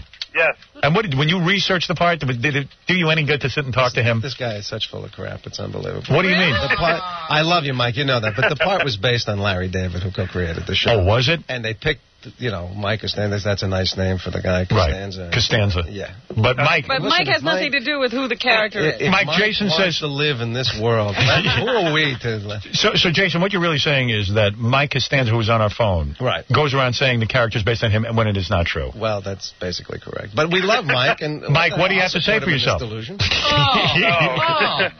Mike, what do you have to say for yourself? Well, I think that, the book and myself make a great case. It's very easy. We're both... You've written a book? What? Yes. What, you've written a book saying that character is you? Oh, absolutely. Sure. How hard is that? Everybody has a word processor. I'm based on the Louis Dreyfus character. Yeah, who's publishing this book? Well, I guess, we're both bald. We're both chunky. We both... Jerry and I went to Queens College. So you don't have you do not have a publisher? Yes, we have a publisher. Oh, you do? Who is the publisher? Oh, it's called Wordwise Press. Oh, big I company. love them. And they paid you, or you paid them? Well, I think they paid me, but I see. Is this a percentage deal, Mike? Jason, let me ask you a question. Who's worse off, Linda McCartney or Mike? Right now. I mean, we're riding a huge wave of popularity. And Howard, do you feel this way because you're the only one that I blasted in the book? Is that why you're doing that? Did you blast me? I didn't know that. What did you say? What did you say about me? I told Jerry to watch his butt with you. Well, I was very nice to Jerry. Has Jerry brought me up, Jason, at all? No. Not often. I was very nice to Jerry, but I pointed out on my show that once Jerry became successful with the show, he would not be friendly with me. I never felt he liked me. Well, he said to me, "No, that's not true," but it was true. It was true. Actually, I don't think that was. Oh, please! Of course it is. I can only say in the book I said only nice things about Jason because he was a great guy when I was there. Oh, thank you. Well, we did have a good time. What does the book say? Who knows? I can't get an answer. Mike, give me chapter headings. Well, the first chapter is when I come out to the show and I just give a detailed account. The second chapter is called The Circuit. It's the whole period of time that Jerry and I spent going to all the clubs. Was he really a friend of Jerry's, Jason, or is this complete fabrication? No, he was a friend of Jerry's. He was? Yeah. But the character that you played. I want to read about it, but he was. Right. Well, we have a 24-year relationship, Jerry and I, and, the book is 100% factual. Mike, let me ask you a question. How come you weren't there for the big finale? I don't know. I don't know one. When was the last time you talked to Jerry? That's chapter 5. Yeah. I talked to Jerry about 6 weeks ago. That's chapter 5. Yeah. You talked to Jerry 6 weeks ago? How did you get in touch with him? How did I get in touch? Were you stalking him, or were you just actually on the phone to him? Well, I think when people read the book, they'll draw their own conclusions, Howard. All right, so you're here to say that you are the Costanza character, even though Jason himself says it's based on Larry David. Well, there's a new segment that I'm running that'll be on the 200 NBC affiliates that has a tape of me and Jerry, and I think when people see it, they'll know the truth. So the controversy for me is actually... Jason, isn't it... Controversy? I didn't even know there was a controversy. Well, Jason just brought up the controversy. Right. Just said the character's not... I wouldn't think that anyone in the world who had any brains would doubt me at all. But I think when they see it, they'll know for sure. Jason, do you have any brains? Apparently, I took a wrong turn somewhere. All right. No, Mike, I absolutely believe that the genesis of the character could have very well been about you. But you would probably agree that I did not study and research you in my development of the role. Would you agree to that? I wouldn't know because there's so many things that you do. Wait a minute. Did he spend any time with you? No, we made some small talk on the show. Yes. When we were there. Both our wives were both having babies at the same time, and basically we just talked about our families. We didn't get too much involved. How long was the show on before he met you? I guess it was on... 3 years, Mark? They ran 38 episodes before mine. Before you ever even met Jason? Right. Yeah. And yet the character was based on you. Well, Jason didn't write his part. I mean, who wrote his part? Jerry. So? Well, there you go. All right, well, listen, the controversy continues. Mike, if anybody wants to get the Mike Costanza book, the book is called The Real Seinfeld. You can call 1-800-345-0096. Is that right? No. Oh, it's not? No. What is it? Then what is it? It's 1-800-345-6665. All right, well, then I've been given wrong information. Well, it was not my fault. Thank you, Howard. All right, thank you. Good luck, Mike. Jason, good luck to you. Thank you, buddy. Well, there it is. The controversy continues. Wow. I guess. Look at that. I've swept up in controversy. You know, it's funny. I was watching Pretty Woman the other night, and I had forgotten that you played Richard Gere's like best friend and lawyer. You know what? I was just going to say that I've just been watching you as that lawyer guy. Yeah. You were good in that, man. Thank you. Yeah. But he played such a sleazy character. I did. I was going over your credits and stuff, and I said, but you were in the Rob Reiner movie North. Oh, boy. Yes, with Julia, as a matter of fact. Yes, Julia was my TV wife. Is that right? Yeah. I was the one person who saw that movie. Yes. Was it really that bad? I've never seen the movie. Is it a horrible movie? It's a bit of a stinker. It is. And it's not easy to figure out why. It's got funny people in it. It's lots a funny of funny script. people. And when you got the part, you're probably thrilled because you're working with Rob Reiner. Sure, never misses Rob Never. Reiner. Come on. This was it. He was going to cast me in every film, and this was the one. He selected this one. When Harry Met Sally. Yeah. He was really That's on a right. roll. He had Harry Met Sally, Few Good Men. Right. He was just great movies, and then he puts you in a movie. Crap. North. When did you know the movie was crap? When you read the script, did you say, this seems like crap, but it's a Rob Reiner film? No, it was a funny script. It was good. We all sat down the first day to read it. Everybody's laughing. So it was Rob's fault then? Set. We're shooting. It looks right. It feels right. It feels very funny. And everything seemed good in the script development. Right. And we went to see that first big cast and crew screening and went, this is dreck. So the cast and crew gets to go to their own screening? Yeah. Okay. And that's the first time you see the movie? Yeah. Had you called Rob since then and say, hey, how's the movie coming out? I'm curious. I didn't check up. Maybe it's my fault. No, I'm just curious. I mean, you had no, and who wouldn't? I mean, right. and did you have any inkling that the movie would be one of the biggest bombs of all time? Not a one. Not a one. You figured, hey, this is in good hands. Right. So the very first time, do you bring your wife and your kids? And I didn't have kids at the time. At that time, my wife. Yeah. You brought your wife. Did you bring family, your mother, your father? No. I make a point of not bringing my mother and father most of the time. You don't like them? I love them very much. You do? Who needs that? Who needs them there? Who needs the pressure? Exactly. All right. So you get there, and how many other people? The whole cast is there. There's easily 800 people there. And you sit down. You knew that you did a good job. You're a great actor, and you sat down there, and you're ready for it. And the film begins to roll. Now, are you 2 minutes into the film and you go, I'm in trouble here? Or do you say 10 minutes into the film? When do you know? Credits seemed off to me right up front. It did? Yeah. And was Rob at the cast and crew screening? Yes, and he didn't. We should have known, because when he got up to welcome everyone, he wasn't vibrant about it. So you think he even knew that this might not be his greatest film? He had a small inkling that perhaps this night would not be quite the and you had heard no rumors before that they tested badly or nothing. So it was a total shock. Now, when you get done with the movie, you sat through the whole thing? Sure. You get up, and what do you say to Rob? Do you say, Rob, you son of a bitch. you waited this long to put me in. What do you do? Do you all attack him? No, we didn't attack. I think Rob wasn't there at the end. Is that really true? He may have skittered out. Isn't it possible he put on a wig as a disguise so he would not... And, the real thrill is that you see the movie and it's a disaster, and then you must go greet the press. Right. And they want to know, hey, how was it? Were you thrilled? And what do you it's say? not out yet, so you don't want to go, jeez. Jeez, stay away. I had nothing to do with this. I did my job. I acted in it. That's all. So you just go, well, I'm very close to the project. I have no objectivity. It's, you should have blamed Jerry. Yeah. You know what I mean? Anyway, the hype for... When is the last Jerry Seinfeld show? Episode. When is it? May 14th. May 14th. Then maybe I should watch it.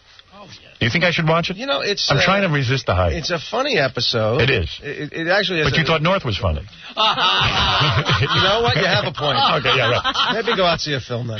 No, it's a funny episode. It's a funny episode. I think, listen, no one's going to be satisfied. You can't. Right. It is a top secret. Expectations are so high. Yes. Are you worried that that's going to...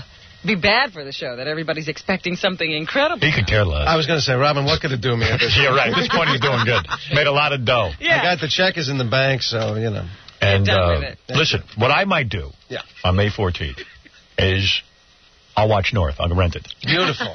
And I won't get caught up in that. There you go. That's. But anyway, I think you're a terrific actor. I got to say, you are a highlight on that show. I mean, you are really terrific. I'm a big fan, man. And Jason Alexander, stop by, has nothing to promote. Nothing. That's it. Just the last Seinfeld is coming on. That's it. Continue to watch the show. New episodes on now. Believe me, between the reruns and the pretzel commercials, you'll be well set, my friend. No new projects coming up? The pretzels are dead. I will actually be directing a film over the summer. Oh, nice directing. Yes. As you know, I am an actor. Yes, I do. But I'm unavailable. Well, I know you have a big show coming up. It's not North 2 you're involved with, right? No. What do you mean a director? Who are you directing this film for? Gene Domanian, who's Woody Allen's producer. Gene Domanian. Yes. Woody Allen's producer. Yeah. Oh, yeah. And she was a Saturday Night Live producer. Yes, indeed. Hey, now. Right. You're not having sex with her, are you? Not to date. But do you know Woody Allen? I don't know Woody. You do not? Will you meet him, you think? I'm doubtful of that. And you will direct? I will direct. I believe you will be a good director. Well, I've directed before a movie that never made it out, I'm afraid. Really? Yes. What was that?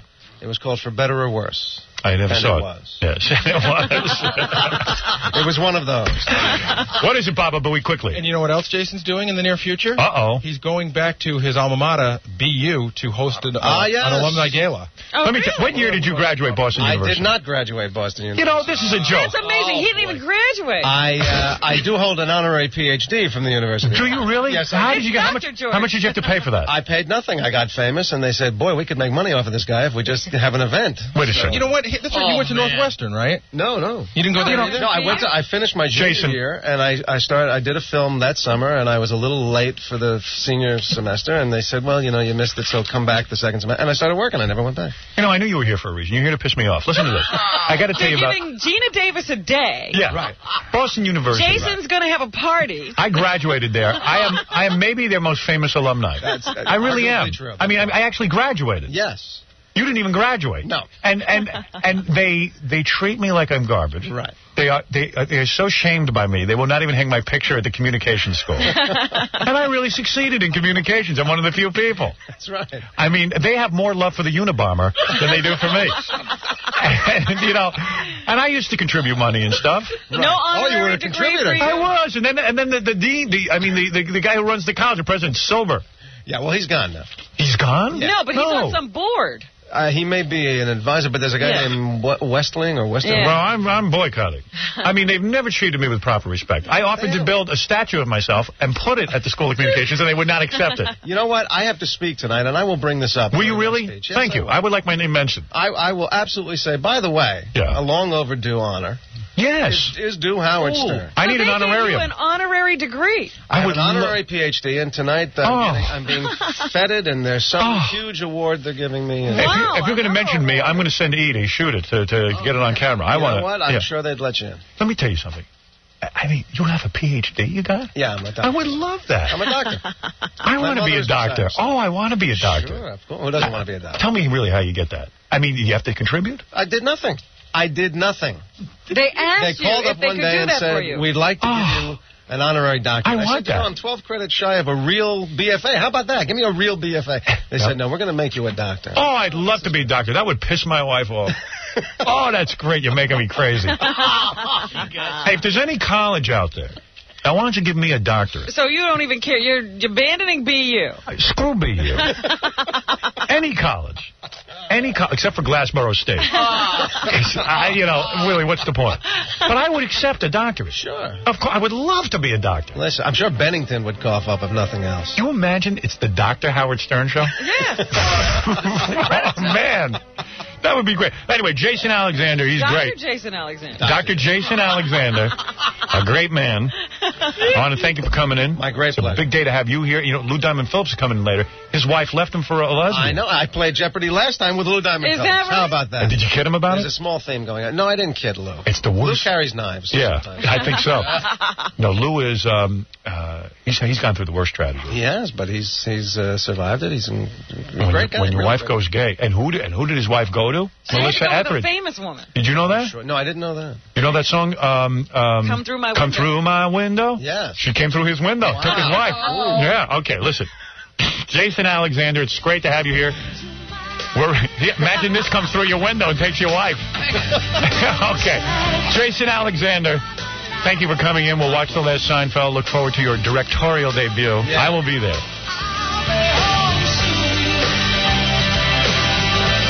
Snapple.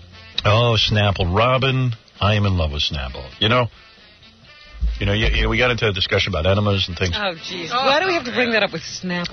What I'm saying is, one thing we all agree on, men, women, Snapple. Right? Am I right or am I wrong? Absolutely. This is where we can come together. This is something you can relax with. Snapple. We are the world. Snapple is so good. You know, it's a funny thing. I talk about the iced teas. Snapple recently came out with some new tea that is so good. You must try it at least once. They're exotic. They are exotic. See? Everybody likes this topic. Okay. We're all in. Everyone's That's okay. Right. Yeah. Let's hug while we're getting along. See how you attacked me about my shrink and my father? Yeah, but you were attacking me, weren't you? I was just trying to help. No, you were attacking Trying to help you. You were attacking me, and you needed help. Back. I saw you needed it. I fight back. I wasn't fighting. Oh, yes, you were. You know, for years, Snapple has been making great-tasting iced teas, but these teas are from Asia. That's right. Ingredients that, the ingredients are, let me give you a name of a new tea. How about ginseng? That's right. That's right. And what about this hibiscus they put in the Japanese-style green tea? Ooh. And what about orange jasmine tea? Beautiful, beautiful teas from Snapple. Howard Stern Show. Hey, Jackie, get that microphone. Okay. Well, actually, we don't need it from the guitar. We're good, okay. I think I'm going to come in here. Seinfeld's girl is 17 and innocent with double D's. He saw those breasts and flipped his lid for a real young busty high school kid. A horny, lonely TV geek.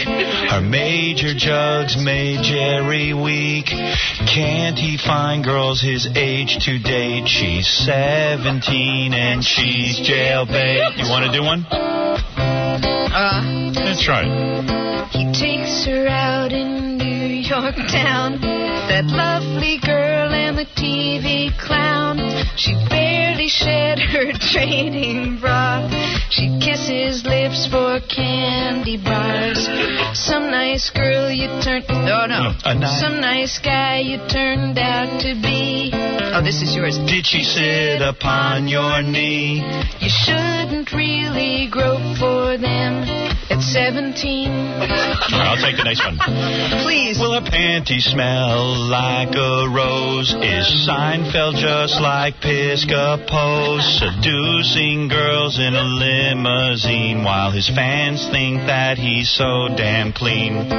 Fell for an old man from TV. Did her pubic hair grow in last week? With fresh and firm and round butt cheeks at 17.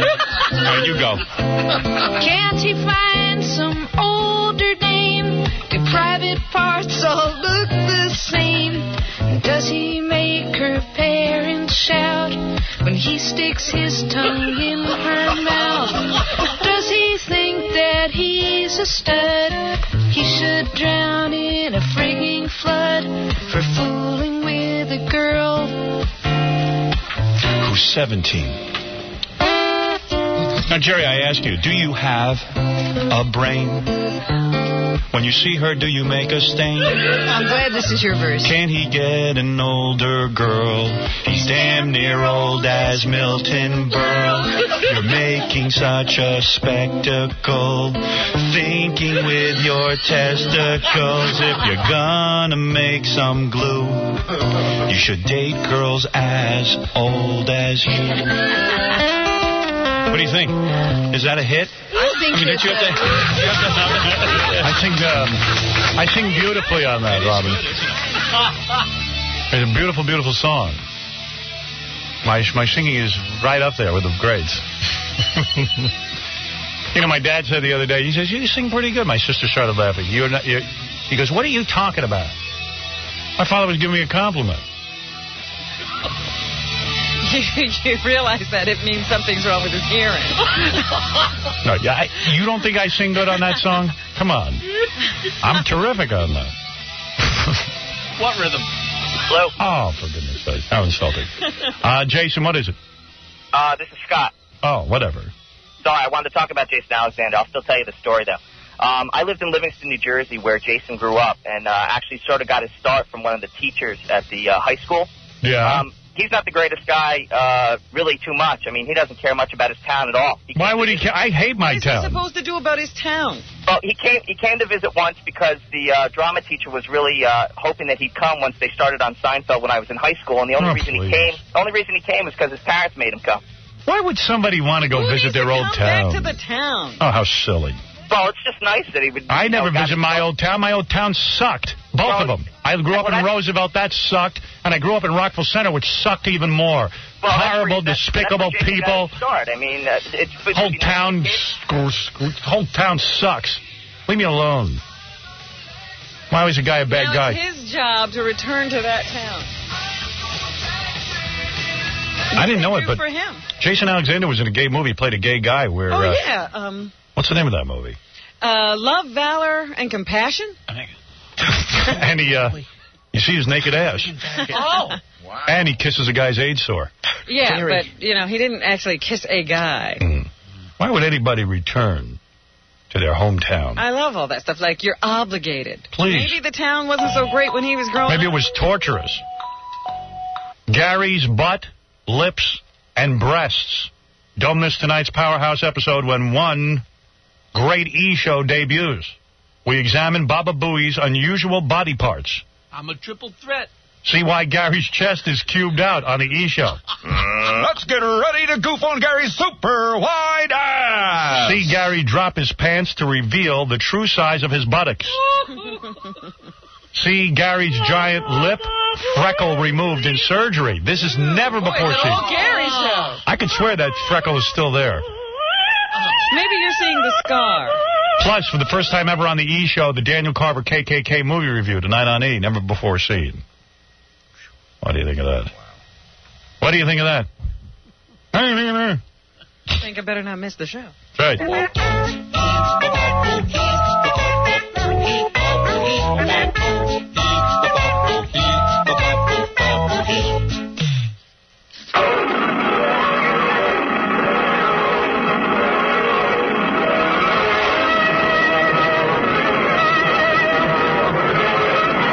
Than a speeding bowel movement.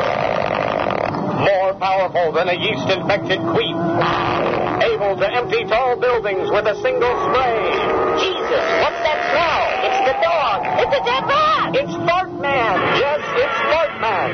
Strange visitor from another planet with gas and indigestion far beyond those of mortal men. Fartman, who can change the course of the mighty jet stream, bend steel with his nasty wind, and who, disguised as a sex-obsessed DJ for a great metropolitan radio station, fights a never-ending battle for truth, justice, and loathsome, putrefying body odors. Beautiful. Wow. He pulled the all-time cool move. His wife died, and he released to the press his last words to his wife. And it was beautiful. He did it just right. He's going to get more poon than any guy on the planet. He held her in his arms and said, visualize us together on your horse and riding off into the bluebells. Or some crap like that. And she passed away in his arms. Oh, girls love that crap.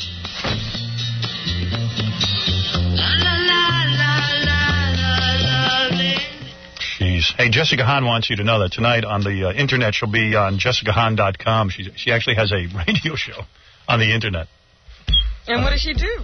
Who knows? I was going to listen to it, but what am I going to do? I can't sit and listen to everything. I'm busy. She just wants you to know that. No guest appearances? I don't know.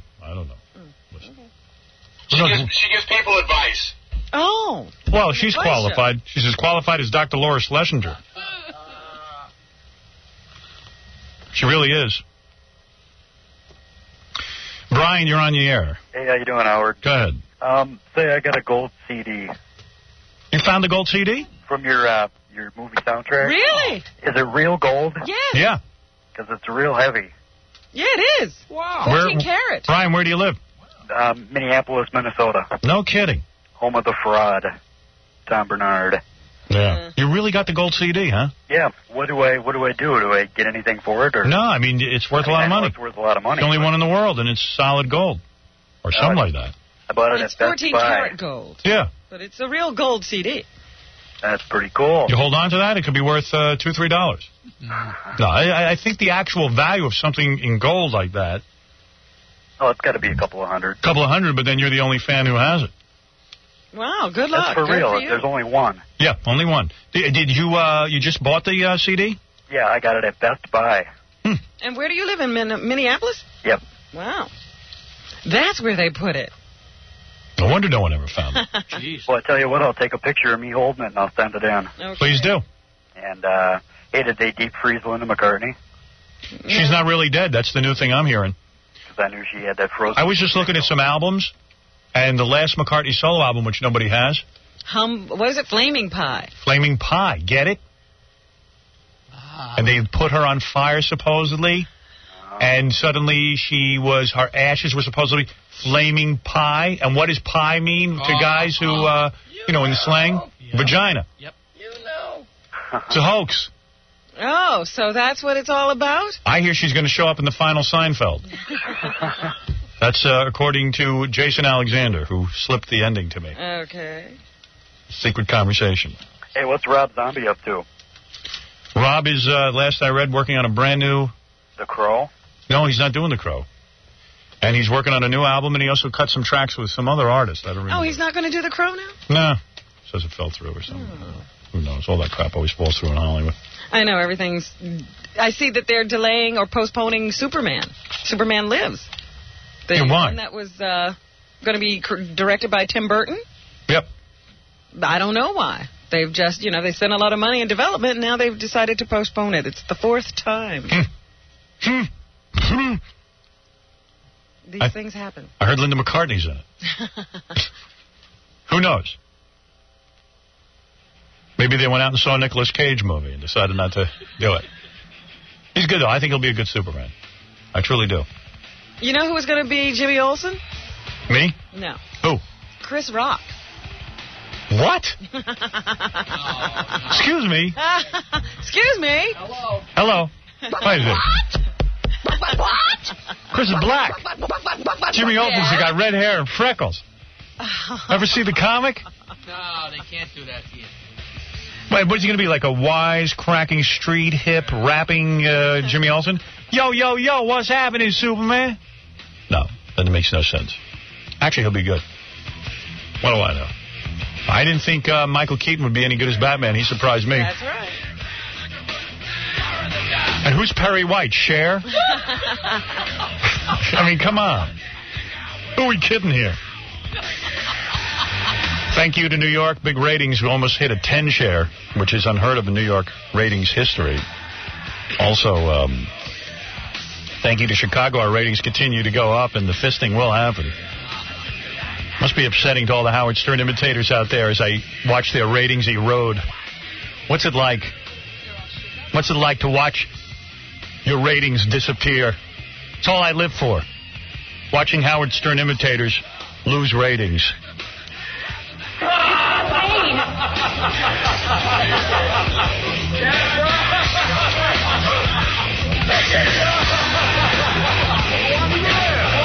Yeah, Barbie, go ahead. By the way, Lou Diamond Phillips will be here in a minute, and we have Name That Pussy to play, and also they're telling you about the small penis contest coming up on Friday. Yeah. Lou just got here. Uh-oh. He's here with his wife. Oh, yeah? He's brought a defendant. Smart. Keeps his eye on her. But she's hot, too. Or someone to defend him. She's supposedly very beautiful. We should bring a woman in to seduce his new wife. I like Lou. Funny. Lou Diamond Phillips has a new movie called The Big Hit. We'll have him in here in a second. Yeah, Barbie, you're on the air. Hello, Howard? Yeah, hi. Hey, what's up? What's up? Dustin Hoffman was in some awards show the other day, and just like you, he said as a joke that he was Jodie Foster's, the father of Jodie Foster's baby. You're kidding. What award show was that? I don't know. I saw it on Entertainment Tonight on Monday, mm-hmm. so I'm not sure what it was. Oh, no, actually, it was an award ceremony for Tom Cruise. You know, I never saw two actors who give each other awards more than Tom Cruise and Dustin Hoffman. I got to get in on this. It's the biggest scam going. Guys who just give each other awards. Yep. Only see this in the acting profession. There's nothing but awards. These endless awards. Even I won an award. I can't believe it.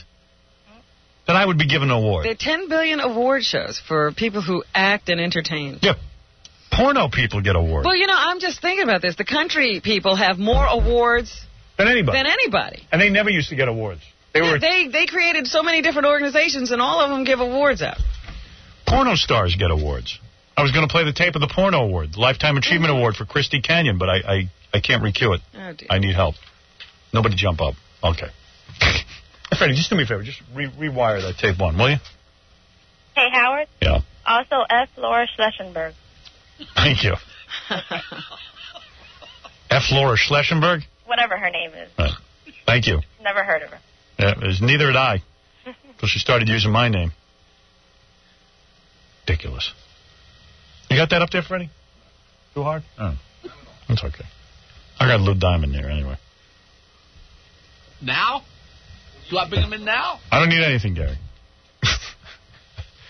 And Gary, don't bring in Lou Diamond until I call for him. Since he didn't make that mistake this morning. Yeah. He's Because like with Jason Alexander, I was just promoting him and I was going to go to break. And you just ushered him in through the door. But I know, I have no way of knowing that. And I know. I told the people. Can't you get your people to tell you stuff? Which people? No, anyone who listens to the radio, Amy or no, John. But I was listening, and it sounded like you were introducing him. And then there's lots of times where you go, Gary, what are you waiting? No. You wait till I say bring him in. When you hear the words bring him in, that's when you bring him in. Yeah. You've had 12 years practice, Gary. I got it wrong. 90% of the time. You lie. Oh, come on. How dare you? Howard, it's not easy. I mean, on other shows, they actually say... Porno awards Porno awards occur once a year. Can you imagine? And Christy Canyon got a Lifetime Achievement Award. How's Lou Diamond's wife look? I haven't seen her yet. Oh. I can imagine she's gorgeous, though. You can? Everybody thinks he's a good-looking guy. All the interns are, like, hot for him. Stick my neck out. Hi. Pete, you're on the air. Oh, hi, Howard? Yeah. I have 10 horror movie trivia questions for you. All right, go ahead. Okay, we all know that Jamie Lee Curtis was stalked by Michael Myers in Halloween. Yes. But Jamie's real-life actress mother was killed in another classic horror film. Psycho. Yeah, everyone knows Name that. the film and the actress. Okay, Psycho and Janet Leigh. Janet Leigh. Okay, Barbra Streisand's new love interest appeared in what 1979 horror flick which took The place in... Amityville Horror. James Brolin. Okay, it's going to get harder. Which Friday the 13th did Jason first don his hockey mask? Oh. The second one. No, that would be the third one. Okay, what former Night Court cast member narrated the original Texas Chainsaw Massacre? That's the bald guy. I don't know his name. Bull. No, it's not. Bull. Nope. Bull. It's John Larroquette. That's what I said, John Larroquette. Oh, who cares? He's just so stupid. All right, I got a couple more. But who cares? All right, here's a good one. What low-budget zombie flick not only featured Joe Franklin, but also a famous New York comedian and his wife? Oh, dear. Ghoul School, Jackie Marling, Nancy Sirianni Marling. That's right. Right. And Dice will be appearing in Ghoul School, too. I don't doubt that. All right, and, okay, what 1968 Pennsylvania shot black and white horror flick makeup effects consisted of Night of the Living Dead. And chocolate. Okay. And chicken bones. Okay. I'll get out of here. So, before Lou Diamond comes in, because I'm anxious to talk to him, I think he's great. I love his whole story. I could go over it and over and over. This woman came through his window. Which is wrong. And I'm against that. Is he drugged or is he straight? He's straight. He is straight? Good. I hate when these actors come in here all drugged up. Have you ever seen him drugged? Never. I'm just asking, is he drugged or straight? That's all. Trying to get advance notice. If my wife ran off, I'd get drugged. Meanwhile, he's got a hotter wife. Resorted to that. Oh, shut up. Yeah. All right, listen. We'll bring in Lou Diamond. Come on, this is ridiculous. Now? Yeah, bring him in now. You want him now? Gary, don't hesitate. Bring in Lou Diamond. Lou Diamond Phillips' new movie is the big hit. Boss. The big hit. Can't always tell when you want him. Co-starring It's Mark. called The Big One. No, the big hit, it says. Can I get a... Is it called... Why can't I get a note? Who's writing the notes these days? You? Is Lou Diamond Phillips' new movie called The Big Hit or The Big One? Lou, what is the name of the new movie? Big Hit. Oh, The Big Hit. Oh, it is The Big Hit. All right. Sorry, that's Thank my God. mistake then. How come you don't yell at Robin? I'm not working from notes. I'm working from memory. Well, don't. Lou, did you hit your head on the camera when you walked in? No. Oh. Why? How you doing, man? You look good. Thank you, yeah. Undrugged, unaltered. We didn't think you came. We thought you were avoiding us yesterday because I was teasing you Listen, about... I was out doing other interviews. I was doing this whole radio satellite network Oh, thing, really? And I find out that you're ragging on me. No, I was very nice. Oh, Howard, please. I was nice. I know. I read the transcript. I said I still like Lou, even though he didn't show up. You did. Yeah, there was a lot of anger in your voice. Oh. Well, we understood. I didn't know how sensitive you were about your wife running off with Melissa. No. Listen, I mean, what? I'm going to avoid you? You put me down like a dog. I'm not putting you down. As a matter of fact, I'm saying the worst thing that can happen to a guy happened to you. Oh. You're a famous guy. No. I mean, being emasculated, losing your testicles probably is worse. Because there's no recovery from that. No. This is the worst thing that happened. And all guys empathize with you. We look up to you. You handled it beautifully. Pretty good until you started telling me how bad my life is there, Howard. McCartney is luckier right now than what happened to you. Oh. Yeah, I'm not kidding. I'm not kidding, Lou. Yeah, McCartney is luckier today. Oh, you're sick. All right, first thing I want you to do, you did the Rosie O'Donnell show yesterday? Yes. Okay. You saw her head up close? Yes. All right, take a look at... you see this rotating Rosie O'Donnell head with the jelly beans in it? There's so many other things here that it's hard to... Yeah, wait right next to the Gary dummy. I see wigs and... Wait till it turns around. You'll see it's Rosie O'Donnell. Would you say that is the exact size of her head? It's pretty accurate, isn't it? Here it comes. It's revolving slowly. Take a look at it. I think it's been surgically enhanced. No, that's the size of her head. We measured it. No. How many jelly beans do you think Rosie O'Donnell's head holds? You get one guess. If you get it right, $20 to your favorite charity. Wow. You have an exact count in here of these jelly beans. Yes, go ahead. we do. How many jelly beans does Rosie O'Donnell's head hold? I'm going 1,400,000. No, come on. 75. See, I would have guessed that, too. Is that really your guess? Mm-hmm. That's wrong. Not a million. Her head does not hold 1 million jelly beans. No, but I mean... It is big. The wig kind of throws things off. How horrible was doing her show? Was it just one big... she's wonderful. It was pablum, though, wasn't it? She's It was fantastic. It's one big, oh, I love you, you love me, I love you. Well, yeah, but I mean, the thing about it is that I just had 2 little baby girls. My wife had 2, twin girls. Oh, and good. So she's not going to be converted to lesbianism. Who, my girls or my wife? Your wife. Doubtful. Nice. It can only happen to a guy once. Well, you know what? We did come up with a good question about this. Okay, go ahead. What was the question? When you split up with your wife after she has left you for a woman, do you have to pay her? Yeah. Did you? God, yes. Can I say something right now? Yeah. Lou Diamond Phillips, can I say something right now? California, half. Can I say something? Eddie Murphy was right. You're a great guy. You're a handsome guy, God knows. Thank you. I mean, let's face it. Now, wait a second. Last time I was on the show, you were a little bit worried about your own orientation, so when you start to lay this on me... No, you're a handsome guy. Let me tell you something. Good looking too. Yeah. When a woman leaves a man for another woman... You get an automatic membership in Lesbanon. You should have gotten a free ride and not have to have paid a dime. She should have had to pay him. Yep. Not only that, his wife went with Melissa Etheridge. Etheridge has money, pay him. She came in through his window. Is this what that song is about? I came in through the window? Did Melissa Etheridge come in through the window? I think it was probably more like the back door. Go through the story with me again, because every guy hates this. Every guy hates this. Do me a favor. Yes, you got to help me. Guy in high school who rags out a joke for ages. You got to go through this with me, because I got to remember this, because I want to get angry with you. And you have to realize... You're helping me free myself. I heard what you guys had to say. Yeah, because you repressed all of this. You think I did? Yes, you did. I know you did. I'm going to implode and go postal one of these days. No, listen to me. You have the anger inside of you. How does Melissa Etheridge meet your wife? How does this woman meet your wife? Where? Please help me with this, then we'll move on to the new stuff. What? On a music video shoot. Music video shoot? Yeah. The places of iniquity and sin. Was it that your wife was directing the music video? Assistant directing. Aha! So you admit that? Yeah. Yeah. You know what? I got to tell you something. You should have sued. You figure? On what grounds? You sent your wife to go do a job, and right next thing you know, they're taking your wife and changing her sexuality. Sexual harassment. Oh, man. I'm sure she wasn't harassed that much. Those video shoots are a petri dish of homo-ness. So wait a second. Do you have any inkling that your wife... Everything. None. You know? Would you have married a woman who was into other chicks? Well, sometimes, women and men, when they're in these situations, every once in a while there's a little bit of a clue. No, this came out of left field. Please. Really? Believe me, it did. This was a surprise, to say the least. You were 100% all man. And you gave it to her as good as you could, but yet she changed. Can you imagine? Oh, dear. You're good in the sack, right? I hope so. And you gave your wife many orgasms, right? At least you thought you did. I wasn't counting. Right. I mean, if any woman's going to enjoy being with a man, it's you. You're built. You're physically muscular. Why, thank you. You're good looking. Famous. Unless you suck in bed, and I don't think you do. Etheridge knew. How did Melissa Etheridge know to go after your wife? Do you think your wife was sending out signals like Gator? I mean, seriously, warn guys. Lou, you're the only one who can. No, Steve Martin can. Oh, what happened to him? That's right, Anne Heche. Oh, that's right. Yeah, well, he knows. But she's going back to guys. Yeah, well. Your wife, she's like super lesbo. This you never know. Oh, I don't get it. Did Steve Martin call you when this happened? We should get together and commiserate, though. So, lesbian casualties, survivors. Robin Quivers is willing to have sex with you right now to prove that you are great in bed. And I will report. No. It's tempting. Hey, your wife is out there? Yeah.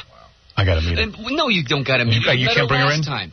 No, I didn't. Yes, you did. What's your wife's name? Kelly. Oh, she must be hot. She's wonderful, and she came in last time, and you drooled over her then. Let me see her. Bring her in. And then I'll ask you about your new movie. All right. I'm not doing this lesbian stuff. I need more information. The audience craves it. I'll let your wife guess how many jelly beans are in Rosie's head. Yeah, your wife is hot. Look at Kelly. I could use that.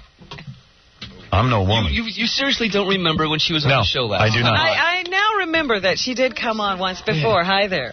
You are pretty. She's back in the booth. I would love to have sex with you. Let me ask you something, Kelly. If Melissa Etheridge climbed in through a window tonight...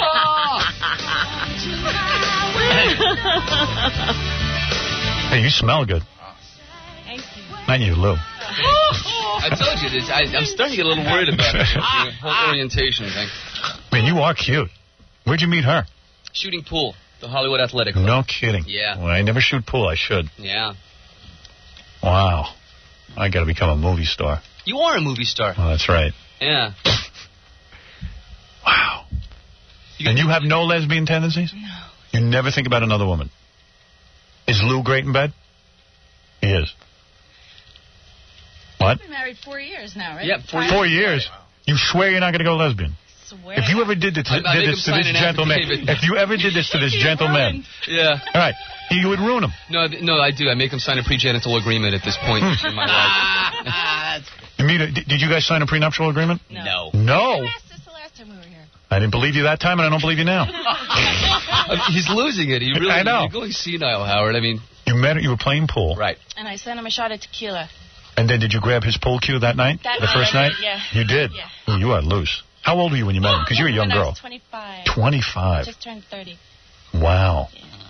And what happened? Actually, it was the second night. And you saw him and then you went, night we held off. Hey, that's Lou Diamond Phillips. Yeah. She didn't know who the heck I was. Oh, yeah. You are naive, my friend. Really? Yeah.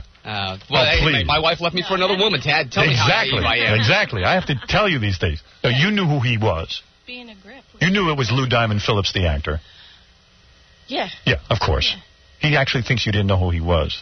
Well, right at first he didn't, because, You guys are loose. How long before the two of you were making love? Seriously. Did you make him wait a long time? No. First night? 24 hours. Really? Yeah, nice second move. Night. Second night you got her? Yeah. We've been together ever since. I bet. I wouldn't want to lose you. Man. All right. So, Lou. This has traumatized you much more than it has me. Because it's traumatized you too. No guy wants to think that when your wife went lesbian, didn't you say like, did I do something wrong? Well, yeah, sure. Yeah, of course. God, is it about me? But it's not about you. Eventually, I mean, therapy helps. Yeah. So you went to therapy. No, we tried to work it out at first. We tried to work it out. And what did she say in therapy? Did she go, "It's your penis"? Oh. No, that never came up. While he was in Again. Yeah. It stayed down from... And when Melissa Etheridge was... This is terrible. When she was seducing your wife while she was a married woman, you had no clue, right? You were completely in the dark. Yeah, zilch. Jesus Christ. Could happen to any one of us. So was something going on with them for a while before you learned? Of course, Robin. That this was going on? Yes. Not a long time, no. No, I'm just wondering if... a week or two. Yeah. And then how does it... A week or two? How long was it? A week or two? It was probably going on for months. Who are you kidding? Of course. You see, you're informing me now again. And when you had sex with your ex, did she ever yell out a woman's name? True or false?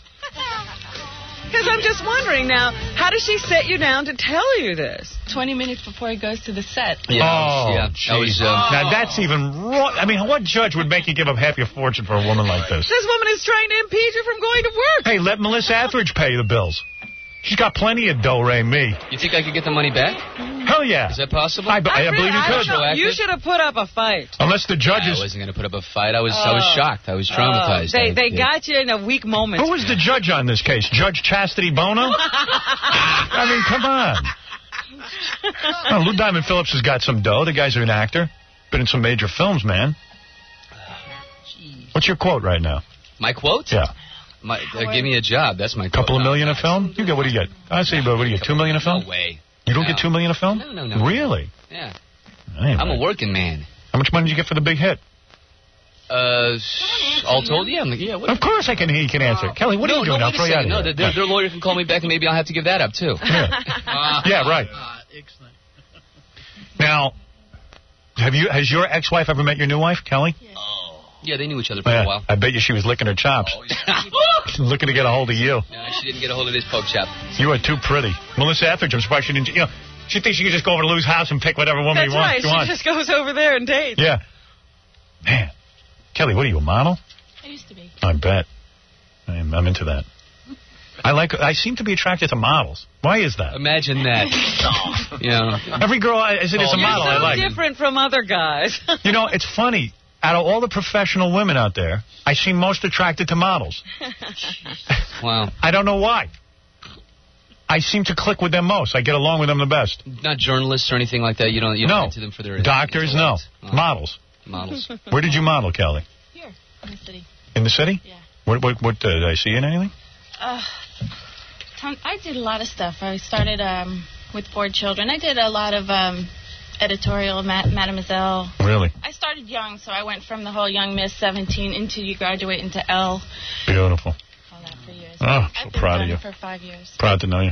I'd like to kiss you later. Okay. All right, when Lou isn't here. See, he's just like Melissa Etheridge. He puts her down. I moved right in. Puts her down, and yet here he is going after my wife in front of my face. That's right. Wow. Nothing's going to happen. It's hard. Kelly, have you ever kissed another broad? Never. Did Lou ask you that before he married him? No, you asked me that the last time. No, Lou, you had to be suspicious. Did you say to Kelly, listen, Kelly, if you have any interest in women, I'd like to know now? Lightning, striking twice. There's no way in the world I think that could happen to me. What would be the odds of Kelly running off with another woman? Man. It's not going to happen? Lou really gives you the high hard one? I would just give up and go drool and gibberish in a cave somewhere. Even if you and Lou broke up? Even if we split up, I'm just not into it. That's all Lou needs. Another half of his fortune is gone. Yeah, do me a favor. Stay with him. He's been through the mill. Lou. All right. So let's... I bet you do your wife, Kelly, every 15 minutes just to make sure she doesn't go lesbo. Am I correct? Because that's what happens psychologically. Is that it? Yes. You're making it for lost time, too, true. Probably. Come on. People are calling in. They want to talk to you. Then we got to talk about your new movie. James, you're on the air. Hi. Yeah. Lou? Yeah. Is there any rumor true that you're the adopted son of Martin Sheen and the adopted brothers of Emilio and Charlie? Were you adopted by Martin Sheen? I've heard this rumor myself. Really? Yes, of course. No. Many people call me Emilio on the street because I look more ethnic than Emilio does. Yeah. But how dare he call himself Emilio? Really? Yeah, but you were not adopted by Martin Sheen. No. There's never. no truth to that. I've dined with the man, but and sort of hung out with him. But no, he's not financially responsible for me. That's right. By the way, a little known fact: Lou Diamond Phillips invented that new boner drug. Oh no! That's true. He's also an inventor in his spare time. The Diamond Head. That's right. All right. So anyway, you're in a new movie. All right. You're here to say you're a survivor. Yes. Lou has survived the worst thing that can happen to a man. Melissa Etheridge stole his woman. She don't even have a penis. You mean to tell me 20 minutes... Let me go through this one more time. 20 minutes before you're about to go... To work. What movie were you working on? Renegades with Kiefer. Kiefer Sutherland? Yeah, my buddy Kiefer. I saw him for a second at the bar at the Four Seasons in Los Angeles. Yeah. And he looked at me and I looked at him. We both started laughing and that was it. Yeah. And then we left. Then we left. No one said anything to anybody. Nah, Why was he laughing, do you think? Look at me. You'd laugh, too. Like a 44-year-old guy with hair down to his ass. All right, wait a second. So you're still friends with Kiefer Sutherland? Oh, yeah, we're real tight. Did you find a lot of your friends dumped you after this happened to you? No, on the contrary. You know, yeah, who called? What did they say? Lou, you know, that's too bad I'm not a close friend. I could have called and consoled you. Oh, can you imagine? I would be like, well, you know, Kiefer has his own tears problems. with sandpaper. Yeah, Kiefer has his own problems. Kiefer lost Julia Roberts. Julia Roberts, and he has trouble holding on to his current wife, so. There you go. Do you give him any advice, or you keep your mouth shut? Yeah, they go back and forth. She leaves, he gets her back. I didn't know anything about that. See, if I had your phone number when this happened to you, I would have made phony phone calls. Lou, ouch. So 20 minutes, you're about to go on the set for a big movie. Yeah. All right, this is obviously, anyone who's acted knows you need your concentration at this point. God knows. Just a little bit. You memorize your lines, you're thinking about your character. You're in character. And in a sense, you're not even Lou Diamond Phillips. You're in character. And your wife turns to you and says what? I slept with Melissa. Hey, look out. That's what she said? Just like that. Pretty much, yeah. I slept with Melissa Etheridge. And you probably said, what do you mean, like a pajama party? No. I got the picture pretty darn quick. You did? You know, it's like, And you said, you liked it? No. You don't have a penis. Actually, I think the first thing out of my mouth was something along the lines of, you think it makes a difference that she's a woman? Right. Yeah, no. Cheating is cheating. Yeah, basically. Oh, she was saying, hey, it's just a girl, so what's the big deal? Although if you had been in the room, maybe you would have dug that.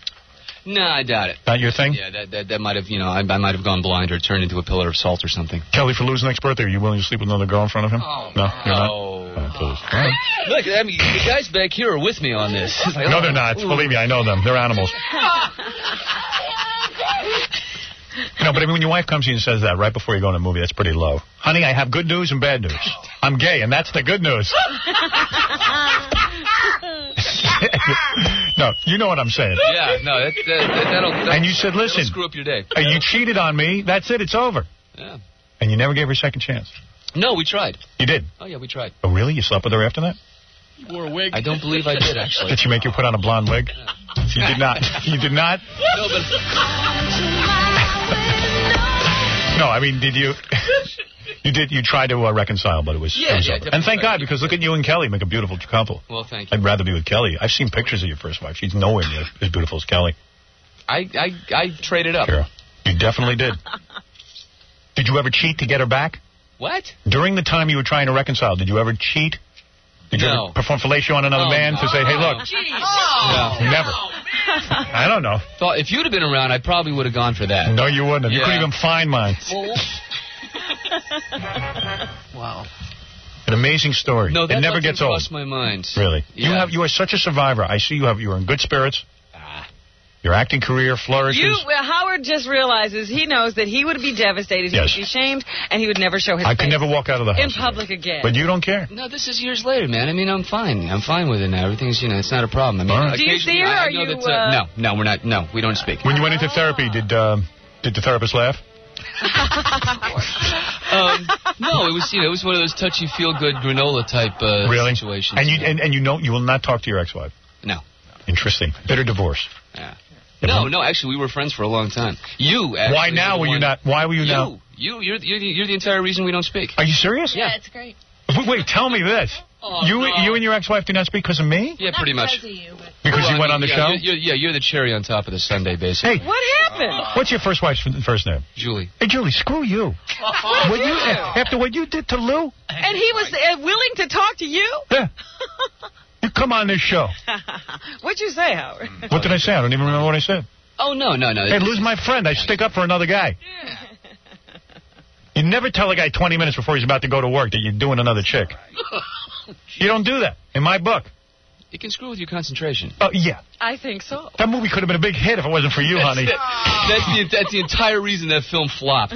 Right. Yeah, I didn't have my concentration together. So Julie called you up and said, listen, I heard you on the Howard Stern show and I'm not talking to you anymore? No. That wasn't it at all. It was much more along the lines of Kelly and I got a phone call that was, I can't. It was extremely patronizing. It was. What do you mean? I can't believe it that he would say things like that. You were so brave. I feel so bad for you, and if you guys just need to talk. As if she had nothing to do with the situation in the first place, and that felt just a little hypocritical. She's very childish. Maybe. Very childish. Okay. I should come to you for therapy. You're not kidding. Yeah. You know Rosie O'Donnell's in love with Tom Cruise? Yeah, that I know. Did you fall in for that? Because with you're a little naive. I'm here to tell you she's not in love with Tom Cruise. I'm sticking to that story, man. Believe me. No, your wife is very childish. I'm on your side on this. You and Kelly. Yeah. That's right. Lou Diamond Phillips is in a new movie now. It's called The Big Hit. I believe we should all support this movie. Of course. I really feel that way. Now, what is this new movie? Mark Wahlberg, right? Marky Mark? Yeah. Mark Wahlberg. I had him on the show, Marky Mark. He's a great guy. He's all right. He's a great guy. He's fine. Did we like him, Robin? Yes, we did. Yeah, he seemed pretty good. No, come on. You must have seen Boogie Nights. You saw it, enjoyed it? Yeah. Christina Applegate is in this movie? Yes. I think she's a piece of ass. She's hot. Although, give me a choice between her and Kelly. I'll take Kelly. Oh, absolutely. Yeah. Right now. Do you do a love scene with Christina Applegate from Married with Children? I don't get any girls in this. Do you take your shirt off in this movie? Yeah, you see my ass too, which is great. Oh, your ass. Get to see Antonio Sabato's ass, which is lovely. Is that right? Yeah, man. That's a good-looking guy. Yeah, you could crack an egg on that ass. Really? Yeah. Any lesbos in this movie, or you refuse to work with lesbians? Would you play a gay character? Would you ever play a gay character? Oh yeah, absolutely. I don't believe it. Yeah, no, I believe it'd be too painful. No, I already did it. I did a cameo in this. Larry Clark, who directed Kids. Yeah. Yeah, I do a cameo in a film with Jimmy Woods and Melanie Griffith. Oh, no kidding. I play a very gay Latino man. Oh, really? Oh, yeah. I almost worked with Melanie Jimmy Griffith. grabs my joint. I almost worked with Melanie Griffith. Oh, is that right? Yeah. Oh, my goodness. That was an ad-lib, too. I mean, it wasn't in the script, so I got to wonder. He grabs your package. Oh, yeah. Oh. It is. And did that bring back painful memories? Oh. Of what? Actually, Melissa. And stealing his woman. But Melissa never grabbed my package, so I know. How could it actually bring back? Maybe she should have. I wonder if Julie was any good in bed, or you kind of knew in the back of your mind. I'm not even going to go there. Oh, you are too? No, I am not. Yes, you are. I'll tie you up and beat you until you go there. No, I'm just saying, I wonder if in the back of your mind you went, I never thought she was that good. Right? You knew something was up. She never put out. So. Well, see? Boy. Kelly says it. There you go. Right? She didn't like... Never put out, huh? Probably didn't enjoy oral sex. Who knows? I don't know. I wasn't there. You can tell when a woman loves doing it.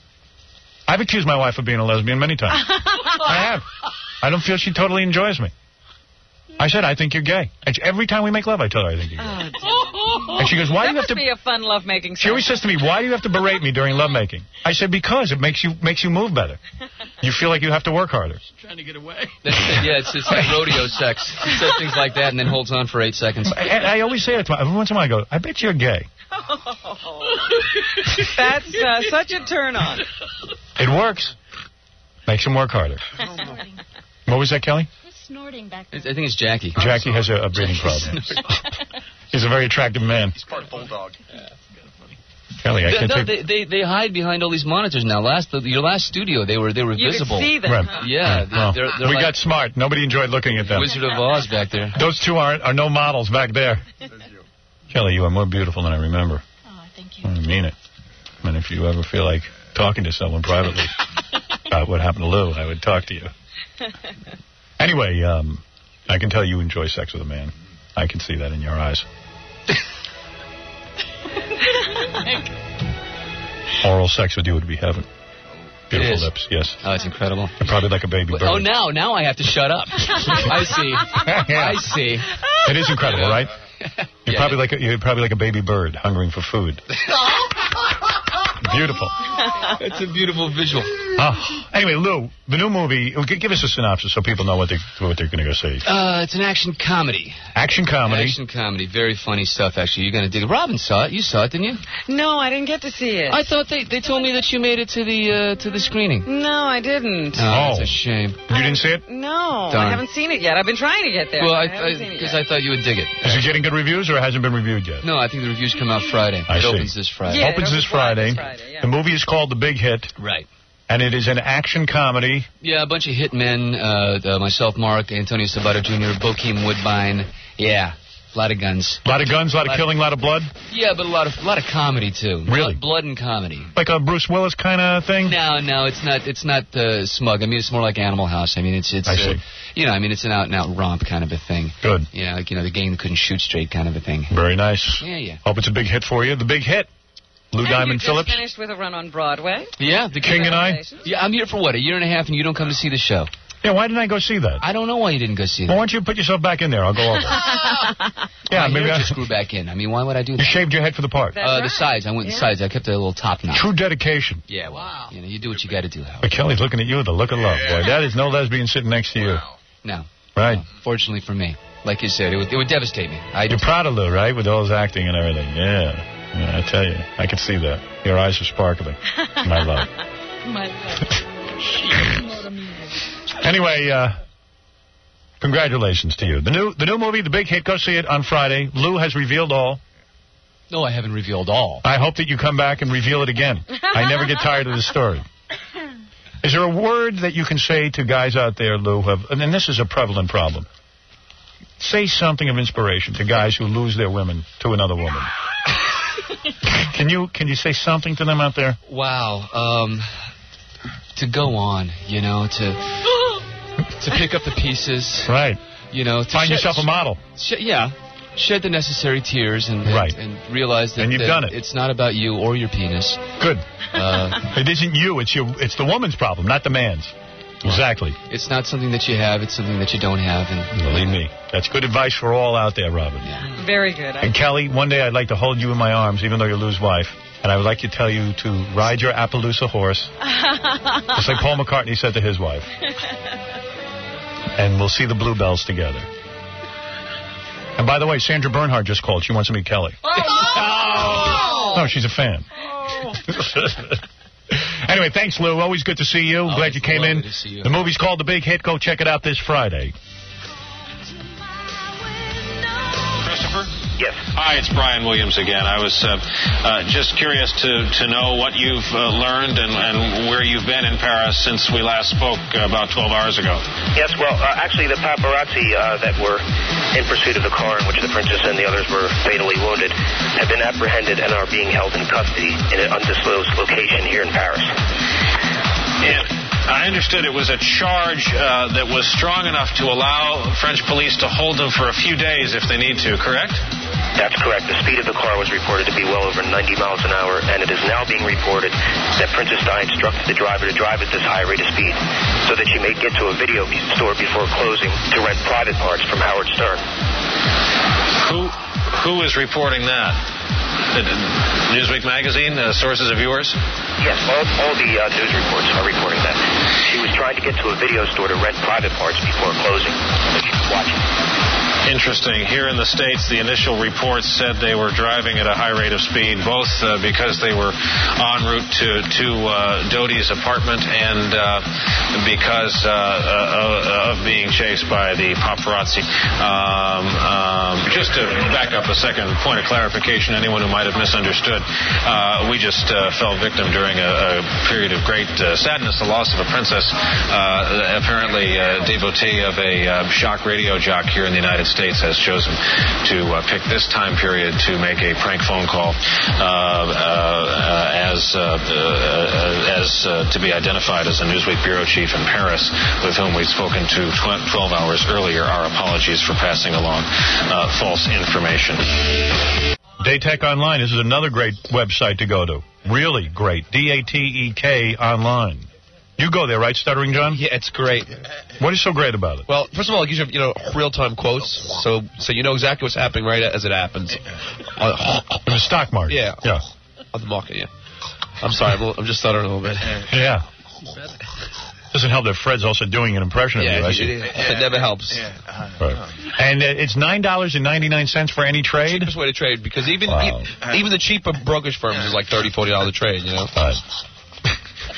You understand what I'm saying, right? What? I don't know. Even though Freddie's garbling the whole thing up. Oh, Freddie's garbling. Yeah, Freddie is, because it's hard for me to speak when Freddie's doing that. It's hard for you to speak if I'm not doing it. Log on to Datek Online at Datek.com. That's DATEK, and you will love it. All your stock trading going on. $9.99 a trade. Come on. Instantaneous, baby. Yeah, baby. Trust your trade to Daytech. Member NASD and SIPC. Thank you. This is Jason Alexander. All right, just stop bugging me. You people know good and well Jerry Seinfeld isn't going to speak to me again the rest of his miserable, incredibly wealthy life. So stop around asking me about it. It pisses me off. And Jerry, if you're listening, I never got one joke you told in 9 goddamn years. So instead of getting all worked up now, let's just listen instead to my new best buddy, a man who could really do something for my career if he just would. Damn it. Howard Stern. Yes. I'm going to help him. Wow. I'm going to get something going for him. I can't believe he said that stuff. The truth finally comes out, doesn't it? I like him. And I don't like many people. Finally found somebody you like. Yeah. Jason told Gary the final episode, the whole plot. Really?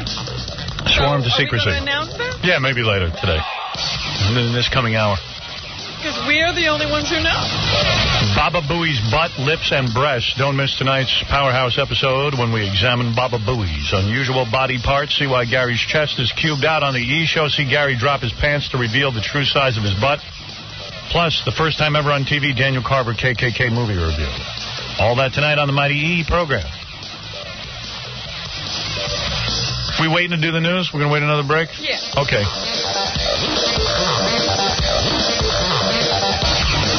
Too bad. I was so in the mood for news. Well, as soon as you're out of the mood, that's when we'll start. That's perfect. Very dry in here today. During the commercials, I met with Lou Diamond Phillips who bought the rights to his life story. How come that's never been made into a movie? Would be a great movie. Would be a great movie. The only other guy we know who's had that happen to him is the guy who lost his wife to Martina Navratilova. Yep. It was a doctor who one day came home and found out his wife was a lesbian. Yeah, that was a horror story. Poor guy working his ass off in the OR. Comes home and his beautiful wife is with Martina Navratilova. Had kids and everything. Never would have expected it. I know. And he never talked, so at least we get to talk to Lou Diamond Phillips about it.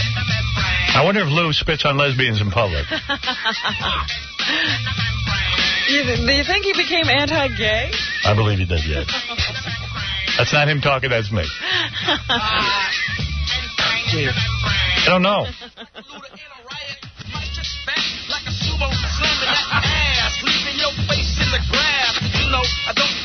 I'm just trying to figure out what these guys are singing about. It doesn't sound right. All right, before Lou came in, I was talking about the fact that Adult Video News, they have porno awards. Yeah. This is the Lifetime Achievement Award. I love this. I love listening to it. I'm honored to give the next AVN Special Achievement Award to a beautiful woman who's been in the adult business almost as long as AVN has been around. She's become one of the true superstars. Her career has gone a different path than most adult performers. She's had longevity, but never... There's a woman in porno. It's the funniest thing, too. It looks real, too. They put a lot of money into this. I know. It looks like a big production. Yeah. It looks as good as the Oscars. And this is shown where? Nowhere. Here. I couldn't believe it looks so good. I know. Became overexposed. She's one of the most popular adult stars in the history of the business with an incredible fan base, yet she never sought spotlight. She never sought the spotlight. And then after he makes the speech, 2 minutes of clips of her performing fellatio on men. But is it a series of clips? No, just one clip. Oh, because in a body of work, you usually... I don't know. See various performances. Like sex with a rhino. Oh! Yeah, she didn't do that. Sexy. She's sexual. She's great. See, I thought the Lifetime Achievement Award should go to someone like, who's had sex with a rhino. You know what I mean? Who's fellatio and, have sex. Yeah. Like, that German film we got where the woman's doing a horse with her girlfriend? Now we're talking award. Yeah, give her a Lifetime Achievement. She never got an award. No, they don't even know her name. She's in jail still. But everybody knows that clip. Yep. in all her movies. You never heard another performer complain about her at all. Yeah, she was really dry. Yeah. She's one of the top-selling adult stars of all time. Nobody says anything negative. Christy Canyon represents what's good about the adult industry. It's proof that when you handle yourself with dignity and class, you can have your quote, porn star lifestyle and a normal life as well. She's one of the first hosts of this AVN Award show. One of the finest performers of all time. Now, when you're called the finest performer of all time, yes, for porno, I'm not sure that's a compliment. And somebody who really deserves to be honored on this stage. Ladies and gentlemen, Christy Canyon. Beautiful. Olivier with a period. What song is that? What song is that, Fred? What is that? Isn't that like Emerson, Lake and Palmer? Yeah. Yeah. Well, it's great to be here. I can't top Al Goldstein's speech, so I want to thank AVN for giving me this award. I've had 13 great years in the business, and I think that this means that I'm officially retired finally. And I want to thank Vivid Video, who's the greatest company in the entire industry, and I'm so fortunate. You know, she has a nice speaking voice, and, I mean, you know, makes a very nice presentation. She's everything he described. And more. Lovely person. I've been with them for 8 years, and they've made it wonderful for me. Yeah, they got me hot guys with big schlongs.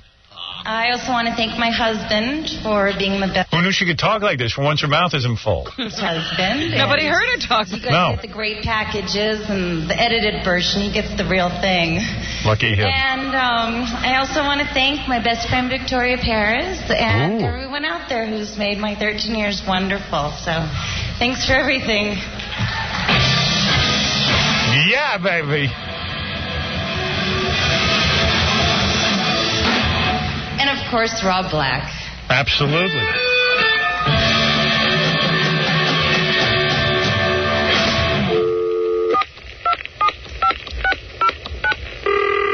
Thank you for calling the Westwood Cinemaplex Complex Theaterplex Place, where our friendly employees hardly ever pee in the popcorn. This week we're having a George Michaels marathon. George Michael stars in The Hand That Rocks the Cradle, Cool Hand Luke, Hard to Handle, Band of the Hand, Edward, Penis Hands, Hands Across America, Handel's Messiah, Dick and Jane, Dick Tracy, Dick Van Dyke Show, Moby Dick, This Dick for Hire, and Tom, Dick, and Harry. Also starring Dick Trickle, Dick Van Dyke, Dick Clark, Dick Butkus, Dick Cabot, Angie Dickinson, Tricky Dick, Herbie Hancock, Ray Dong Chong, Dick Enberg, Dick Sargent, Dick York, Joe Cocker, Wally Cox, Courtney Cox, Brian Cox, Woody Allen, Woody Harrelson, and Woody Guthrie. Written by Alfred Hitchcock and soundtrack by Deadeye Dick. Thank you for calling the Westwood Cinemaplex Complex, where our seats your porta potties means you don't miss any of the action. Thank you. Yes, Gonzo, you're on the air. Hello? I said, Gonzo, you're on the air. Gonzo? Gonzo Kishman Tachassaranzo? Hello? Gonzo? Gonzo is Gonzo. He's Gonzo. I remember the girl from yesterday who said she'd do anything for me? Yes. Candy? Yeah. Right. She said she'll do anything for me, and then I said to her, use the phone like a carrot. Mm-hmm. Yes. And then I told her to take her clothes off and go outside naked. Yeah. She's back on the phone. Well, what does she want today? What do you want, Candy? I'm not the same girl. Oh. That's a big girl. I'm a different girl. And you will do anything for the show? Sure I will. Are you good looking? Yes, I am. Where do you live? Michigan. What do you want to do for the show?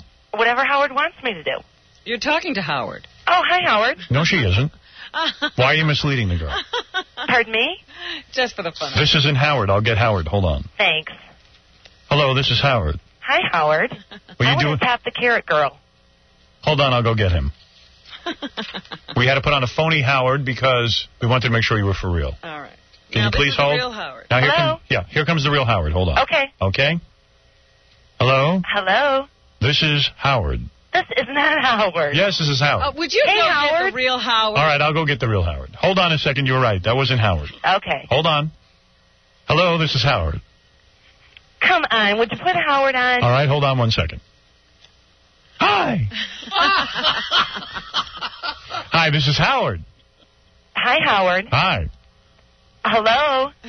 Hold on, I'll go get Howard. Wait a minute. This is not... Come on, you guys. All right, let me go get Howard. All right, hold on a second, please. We got to stop playing with the phone. Are you holding for Howard? Yes, I am. All right, hold on 1 minute. Is this Candy? Yes, it is. This isn't Candy, is it? That's not her. This isn't is you? Candy. This is Candy? Yes. All right, would you hold for Howard? Hold on. Here's Howard. The next voice you hear will be Howard. Okay, whatever. All right, hold on. Hello, this is Howard.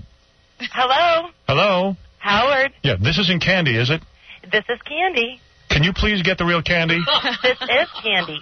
How do I know this is Candy? It doesn't sound like her.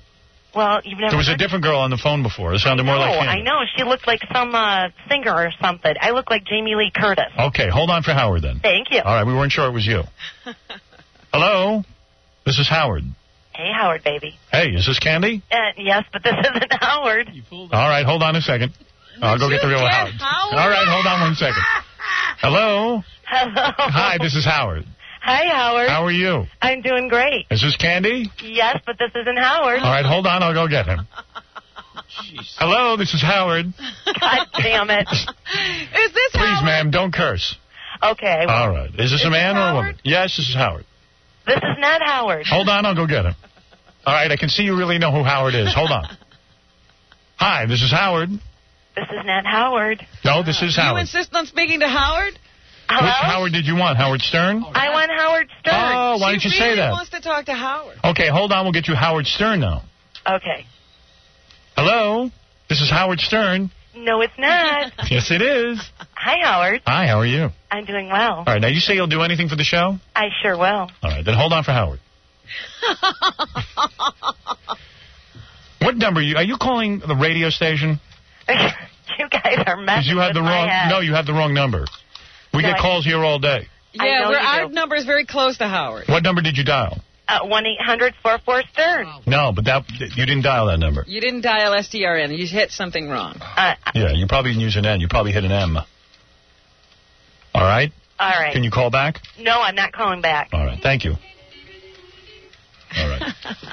Well, we lost her. Oh, my goodness. She was bright. Paul, you're on the air. Can't believe she would have done anything. Yeah, anything for the show.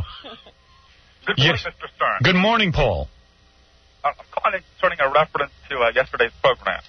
Yes. Are you on a speakerphone? No, I'm not. It's hard to understand. Are you on a cell phone? I am not on a cell phone. Are you on a speakerphone? No, I am not. Are you on a portable phone? A portable phone? Yes, I am. Oh, you are? But you're not on a cell phone. That is correct. All right. Do you believe that you could get to a regular phone? Do I believe I can get to a regular phone? Yes. That would require me disconnecting this telephone and then adapting a phone that is non-portable. There is no regular phone. Not on this line. There is not? This is a singular line. All right. Are you on a cell phone? No, I am not. Are you on a portable phone? No, I am not. What phone are you on? I am on a portable phone. Oh, you are on a portable phone? It is a cordless phone. Right. Are you on a cordless phone? That is correct. Oh. Is that a portable phone? All right, enough of this. Mr. Stern? Yes. Please, we got an issue at hand that really needs to be rectified. Go ahead. And, by the way, you sound effeminate, are you? No, I'm not. I'm actually calling concerning a sissy. A problem that we have, and I'd like to be corrected with an apology. All right, go ahead. On yesterday's broadcast, thank you. You replayed portions of the Dr. Richard Chapman. And first, I want to let you know that I am a program director of Cable Radio Network, and this is a rather serious situation we have at hand. Thank you. Who is Dr. Richard Chapman? That's the program that a stringer of yours is named Ponce. Oh, I know that. Ponce de la Phone? Oh. Yes, Ponce de la Phone. And Rob, you seem to be rather familiar with the program because you have observed that Ponce de la Phone is a regular. Yes. All about yes, he phones us up with his, he calls the astrology guy. That's Sheldon Rhodes. Yeah, that was a funny one. That was good. That was a good call. But the doctor is really good, too. They are both programs on the Cable Radio Network. Both are very good. And I have an issue with several things that were stated Go ahead. Not only by yourself, Mr. Stern, but also by Robin Quiver. All right, go ahead. You're concerned about what? Mr. Stern, you remarked that the programs are boring. Yes. These are very, very popular programs. The lines are lit from beginning to end. They're always jammed-packed with callers. People will call anyway. People write to me, excuse me, people write to me, and they complain that the lines are always busy. Yes. They find it now, let me tell you something. Let me tell you something. No, if you tell me the show's interesting, well, then God bless you. But as someone who has done radio for years, the astrology shows always, I used to do, once when I was in Detroit, I had astrology. I never had any ratings in Detroit, and I wondered why. And I realized nobody cares when someone is getting their astrological reading. But he's not talking about the astrology shows. But here's what I'm saying. I'm all about love right now, but the astrology but listen to me. Wrong. Listen to me. The lines, though, would always be lit up because the lines would always be lit up because people want to get their own reading. That was the way the astrology programs used to be done. Oh, yours is different. Back in the days of Yuri Geller and the Amazing Randy. All right, go ahead. So what else didn't you like that I said? The cable radio network has taken astrology programming to the next level. Okay. So I have issue with the fact that you consider them boring and that you stated it on your program. Yes, I did. I believe that is damaging to the show, and not only to the show, but to the network itself. Yes. My opinion would be very damaging. People listen to me all the time and take me seriously. So would you like an apology? Would you like an apology? The national cable show coming up next month in Atlanta. Okay. And a lot of people in the business, each and every time that our program network is brought up on your show. All right, let me ask you something, Paul. Do you think it would help people to hear the actual call that Ponce made? Yeah. Maybe that will clear it up. Sure, if you want. All right, let us play that right now. Let me see if I have it even. Thank you. Hold on a second. What I'm going to do. Oh, here he is. I got it right here. Ponce de la Phone. Which one do you want? The psychic? Let's start with Dr. Richard Chapman, if we could. Okay. I didn't know the doctor's name. And what kind of a doctor is he? A doctor of psychology. Oh, okay. Well, at least he has a degree. Not like Dr. Laura Schlesinger. Hello Dr. there, Jack. How you doing? I'm doing okay. Good. What would you like to talk about tonight? Family problems. All right, what's the problem? Now, this is a brilliant phony phone call. Yes. Because Ponce de la Phone uses Scott the engineer screaming to tell the doctor that his father is abusive or something. Yeah. Okay. We find these phone calls very interesting. Yeah, these are interesting. Howard, I take issue with the fact that you consider Ponce de la Phone's work brilliant. Brilliant. I have a program myself called Cable Talk, where I had to endure the phone calls from Ponce, and seldom are they interesting. They bother you. Oh, they're wonderful. Not only do they bother me, but I also get listener letters and phone calls complaining that he's taken up valuable air. All right, let's listen to this together. I'm visiting my mom right now. Yes. And while I've been here, my stepfather has been very verbally abusive towards her. And I kind of fear he's also physically abusive. Is she ready to do something about it? You know, I talked to her about it, and she kind of just brushed it away. Sort of denies it's happening, right? Yeah. Well, you know something, buddy? You love your mother a lot. I know that. Of course you do. But you can't stop her if she wants to stay in an abusive situation. She's got to come to the decision. Believe me, I've had this problem. I work with people, and I say, you know, you're really not being treated right by that person. I'm not telling you what to do, but you think that's fair. Well, it's all I deserve, or whatever, you know, and they stay in it. But if it gets physically abusive, you know, it's just as guilty to let someone abuse or dominate us as it is to dominate someone else. You know, I put a tape in the VCR just so she could hear this later, maybe knock some sense into her. Well, let's go knock something into her. She's, you know, I mean, we'll try to emotionally get some sense going towards her. But there's all sorts of places to help you with an abusive relationship. This doesn't mean she has to give him up. You don't use the tape! Oh, God, it's him. I'll talk to you. I would never let you come if I knew you were going to use the tape. Now stay out of my face! Get out of my face! Okay. Shut up, old man! Come on, man! Let's do it! I'll talk to you later, buddy. Hey, that is great. Mr. Stern, I'm going to be the first one to admit, and I have been running the board that night myself. Yes. Actually engineering the show and producing it as well. Yes. I would have cut the caller off a long time. Oh, you're crazy. That's what I'm saying. This show's boring. We have you get rid of all the good calls. No. We have people with real problems calling into this show that need counseling and advice. Oh, no, they don't. Program is a public service. They really need counseling advice to go to a real therapy office. Yeah, but then on yesterday's broadcast, and again, I don't have so much issue with Ponce de la Phone calling up Dr. Richard Chapman and All About Love on CRN. I have no problem with that. But then when you replay it, you have to add the additional comment. Robin made a comment yesterday that who would buy advertising on such a show? Right. This program's jam-packed with advertising. Is that right? We can hardly even find a 30-second avail. Really? To be sold. Were you an abused child? Was I an abused child? Yes. No, I have never been abused. You should have been. That's not true. Really? Let's stick to the issue. Let's not try to... What would you do if your wife left you for another woman? Pardon me? What would you do if your wife left you for another woman? I wouldn't think twice about it. Right. I'd just go on to the next. But, Howard, we got real issues to discuss. All right, listen, I got to go. Howard. What do you mean, no, I don't? I got to go. No. Oh, I'm asking for an apology. I've been embarrassed and humiliated. Absolutely. We're all sorry, aren't we, Robin? We are. We really are. We are deeply sorry, and we hope you And would you also apologize to Dr. Richard Chapman and Sheldon Rosner? Sure. All right, listen, I don't like the show. I'm sure some people do. Okay? We've never seen the show. What do we know? Howard. I think it's a quality program. All right. Well, we'll all tune in.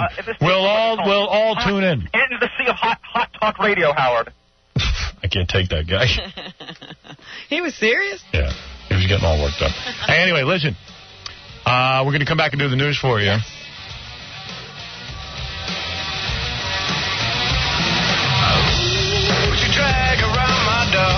Find out what's going on in the world. You think anything's going on? Oh, always. Right.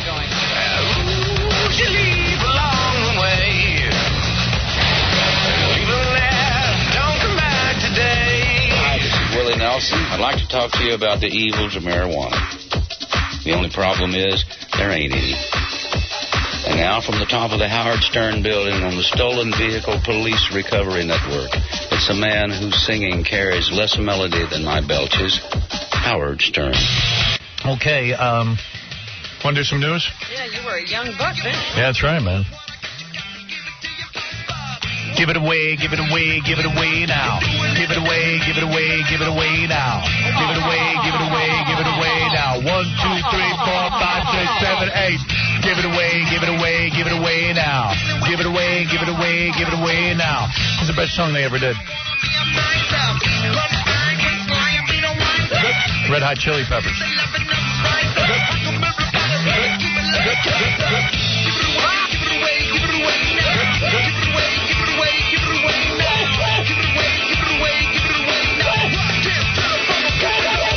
All right. Rob, I don't know. I think when Hanson came along, everybody just sort of fell apart. They said, that's the new wave, and we're not on it. Yeah, get that bop thing going. All the commotion for those kids. Did they ever have another hit song out of that album? They released another song. It was not as big as Bop. Bop. But I guess they're touring and will be touring perpetually. Bop. Bop. Bop. Bop. All right, anyway. You know what today is? Today is the first day in the rest of your life, so make the most of it. My birthday and you forgot. That's right. No. And it wasn't properly celebrated either. No. And that gift Howard is not sincere. What is today? It's we should note two things that we are marking today. First of all, today is Earth Day. Yeah, I hate that. No, Jackie would be an Earth Day lover. Yeah. Because he's a hippie. Yeah, some hippie. Comes from the earth. A violent, angry hippie. He's an angry hippie who smokes a lot of pot. And likes money. He thinks if you smoke pot, you're a hippie. Yeah. You don't have to have any of the other political beliefs. Mm-hmm. But anyway, it is Earth Day. And people are now saying that even though most Americans would consider themselves an environmentalist, they don't live green. I'm against Earth Day. It ain't easy being green. While people say they care about the earth and ecology and the ozone layer and all that stuff, they buy light trucks, pickups, minivans, and sport utility vehicles that gulp gas and contribute to air pollution. I'll be honest with you, I own one of each. They buy ever bigger houses that require more heat and air conditioning. Yeah.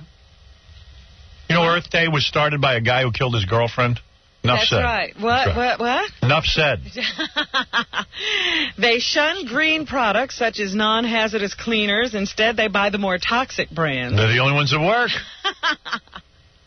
I'm just telling you, so don't call yourself an environmentalist. They say most people don't even understand what being an environmentalist is, and it's just too complicated and hard, and labels are confusing, so most people aren't environmentally conscious, even though we've been celebrating Earth Day for some 20 years. Thanks to the fact that there's hardly any ozone layer left, we had wonderful weather this winter in New York. You're all for global warming. I got to work on time, didn't I? Another advisory, Howard, you have said this for years, but it seems that things are getting even worse for tourists. Oh, tourists. Yeah. In Mexico. Of course, Robin.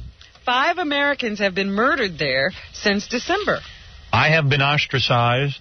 I have been looked at as being some sort of racist because I say conditions in Mexico are horrible. I don't understand this. It's a terrible, terrible country. The government treats the people horribly. That's all. Why is that racist? Here's some examples. Carol Schlossberg and her boyfriend never encountered a single problem on their 5,000-mile motorcycle ride from Vermont to Mexico. But then when they arrived in this sleepy little town down there called Puerto Escondido, Schlossberg was raped, mutilated, and murdered. I believe it. On the Pacific Coast beach. I know 5 women who've been raped in Mexico. Peter Zarate, an American real estate executive, hailed a taxi in an affluent Mexico City neighborhood, then was shot to death and dumped on a street nearby. You want to be smart? Stay home and hang a piñata in your basement. You want Mexico. Fishermen went to sleep on a beach in San Quentin in Baja California where they were beaten and left to die. I know tons of Mexican Americans. They all tell me, why do you think we rush here? Why do you think we risk our life to come here? Mexico is horrible. A terrible place to live. A U.S. architect and socialite was fatally stabbed in a hacienda he turned into a multi-million-dollar hotel. Yeah. Well, listen, this is not pleasant. I don't go in any foreign countries whatsoever. I had to go to Cannes to promote my movie. That was it. It is very, very upsetting. America is the best country. Besides the killings, countless other foreigners have been robbed and beaten in Mexico City, where crime has increased sharply in the past 2 years, according to the U.S. State Department. Oh, yes, and Canada, too, is good. But I'm just telling you, Mexico is a dangerous place. And why go to Mexico? I mean, what are people curious to see there? Well, it has nice beaches. We got beautiful beaches here. It's warm. Bahamas beautiful. It's warm there. And I think less expensive is a lure. There's no reason to go. Plenty of other places have all that. I mean, to see the landscape? Please. Wouldn't you say that tourism would be a major... No. Oh, yes, of course. Part of their economy? You know, all the Jews in this country were boycotting Mexico years ago. Do you remember that? No. Mexican government had said something about Israel or something. I don't remember what the whole flap was, but 2 seconds later, all the Jews vacation there. You see, what's the name? Schlossberg you read. Yeah. They stopped going. Oh, boy, the Mexican government did a big turnaround. Wow. 1, 2, 3. But listen, there are problems. I'm not saying you come to New York and there aren't problems, but I know that most Mexican Americans would agree that the government there treats the people horribly. And that's it. That's no reason for people to rape and rob and kill. Right.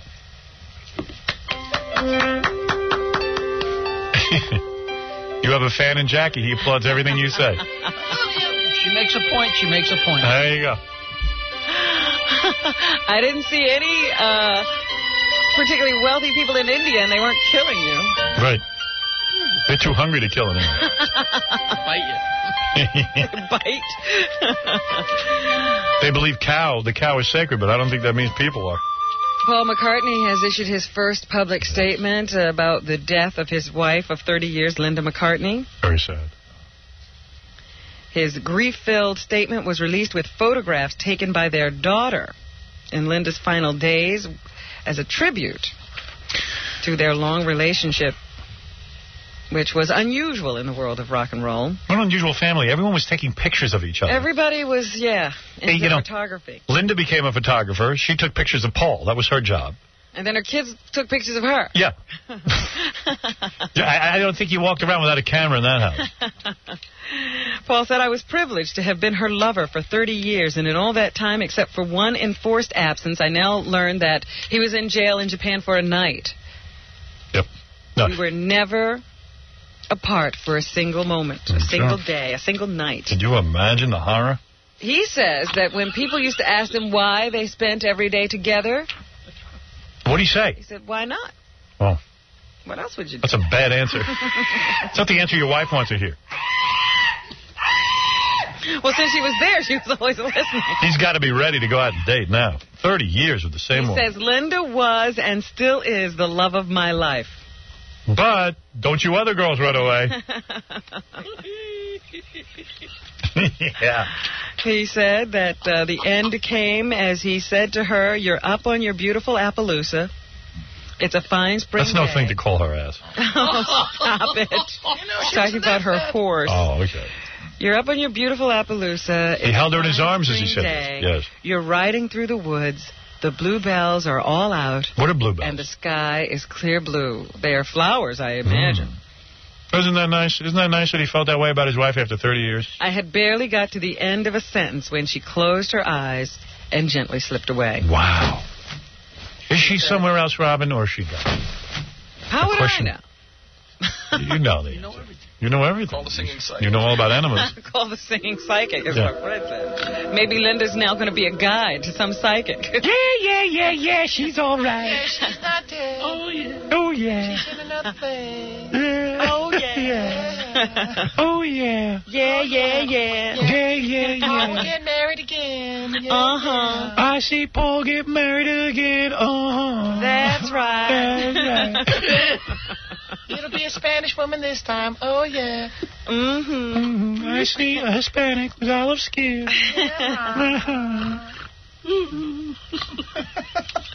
Anyway, they were a very close family. Paul says that her death has left a huge hole in their lives. We will never get over it, but I think we will come to accept it. The Greatest Show on Earth faces charges. It worked a sick elephant to death. Big deal. The Agriculture Department has accused the Ringling Brothers Barnum and Bailey Circus of violating animal welfare laws in the death earlier this year of an Asian elephant known as Kenny. Investigators say the circus forced the animal to perform in 2 shows in Jacksonville, Florida in January while it was sick. Hey, I work when I'm sick. This is the second run-in the circus has had recently with the feds. Last month, it was warned over January's fatal shooting of a Bengal tiger in St. Petersburg. In that case, the trainer fired 5 blasts from a shotgun into Arnie the tiger after the animal had nearly killed the man's brother. Well, of course. What are you supposed to do? It's a circus. Want to meet everybody?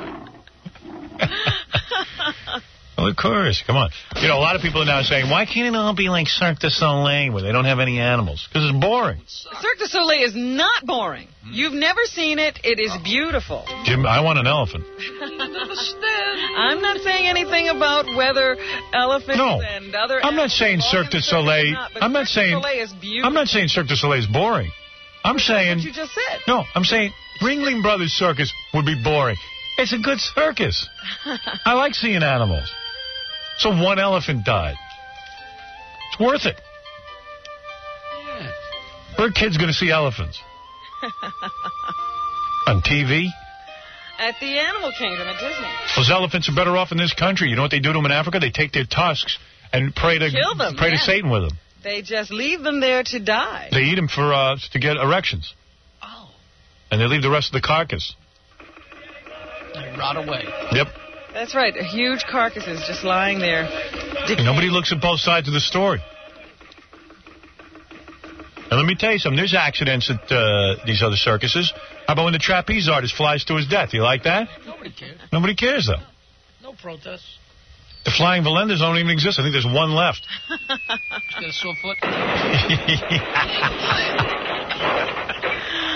Elephants have it better than anything. I keep fish in my house. Some of them die. What are you going to do? They should probably be investigating you. Yeah. Those fish that live, though, they have a great life. They eat every day. Yeah, but their life is a lottery with you. Yeah, no natural predator. No, I got it under control now. I haven't had a dead fish in a long time. Weren't you chemically killing those fish? Well, it wasn't my fault. You're the natural predator. Yeah. If it wasn't for me, they'd be alive. Oh, my goodness. Good news, bad news.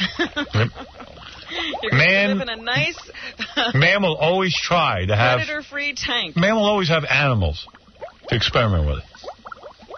What? Whether it's training an elephant to jump through a hoop or whatever. Stand on your hand. That's right. Makes us feel good. Very well. Master of the beast. Right. The Supreme Court is hearing a case today. Yeah, a pot. On sexual harassment. Oh! That some people think could affect the Paula Jones appeal chances. At issue is whether a woman suffered sexual harassment even though she rebuffed advances and did not suffer any tangible harm during employment.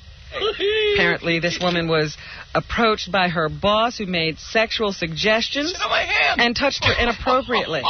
Let me smell my hand. Hey, Matthew Brady, I'm going to put my head under your skirt. She did not lose her job after ejecting him, although she later quit. Sit on my hand now. Come on. The company Xerox claimed your Hooters. that employers should not be held liable if the employee suffered no adverse job consequences. Hey, if you ask some bitch to Xerox her Hooters, is that harassment? Some bitch? I gotta go get a course in that harassment. Me beat your ass with a ruler. The whole E-Crew had to have a sexual harassment class. I think we better have one in here. He makes all the employees have sexual harassment class. I think they have to. Yeah, it's the funniest thing. Trying to avoid those lawsuits. I said, so what'd you learn? They go, well, they give you different situations. So, I said, well, if I smack a girl in the ass with a ruler, is that harassment? Yes. No. Yeah, Jackie says no. Not in my book. Not in my E-channel. Yeah, his book has no sexual harassment in it. Let me teach that E-class. I'm telling you.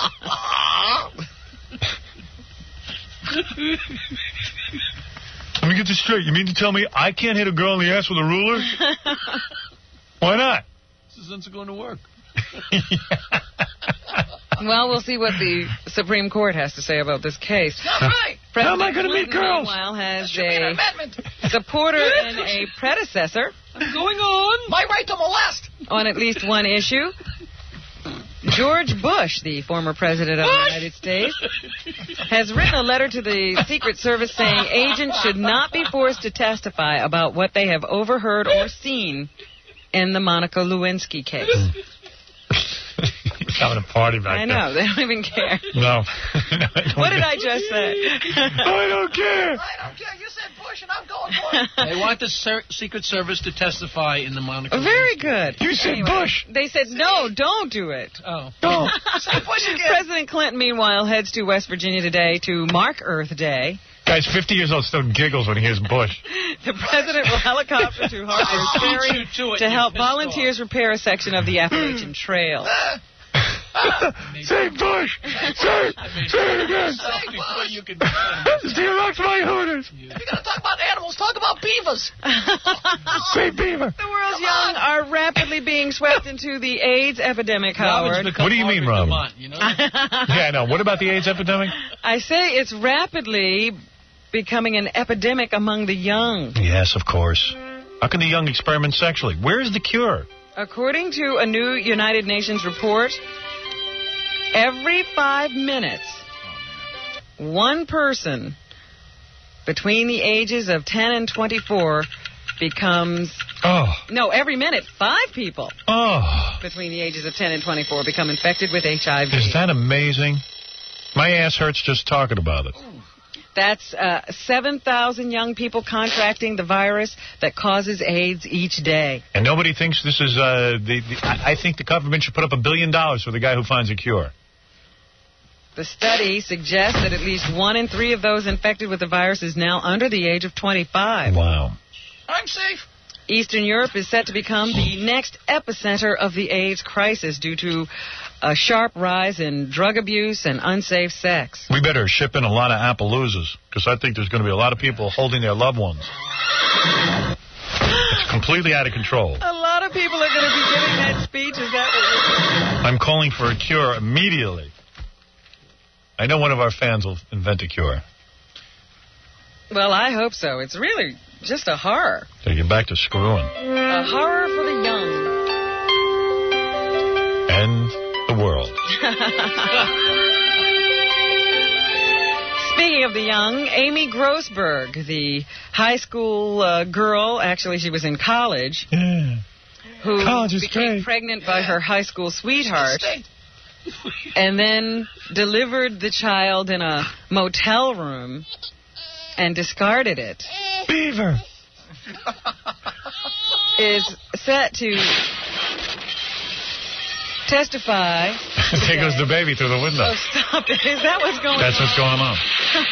They're expecting Whenever her to plead Fred stops guilty. making fun of me, that means he's painting with the sound. She's expected to plead guilty to manslaughter charges in Delaware in the death of her newborn. That baby was no man. Her boyfriend, Brian Peterson, entered a similar plea last month. Peterson, get it? Peter. Prosecutors say the teen secretly delivered their son in a motel room in 1996 and dumped him in a trash bin. Amy had painted herself as an innocent in this whole thing, saying that she thought she had had a miscarriage. She didn't know how pregnant she was and other tales, but her boyfriend was set to testify that she knew exactly what her due date was and planned to have this secret delivery. You say she painted herself? That's kinky. Let's take a break, Rob, and do some more news when we get back.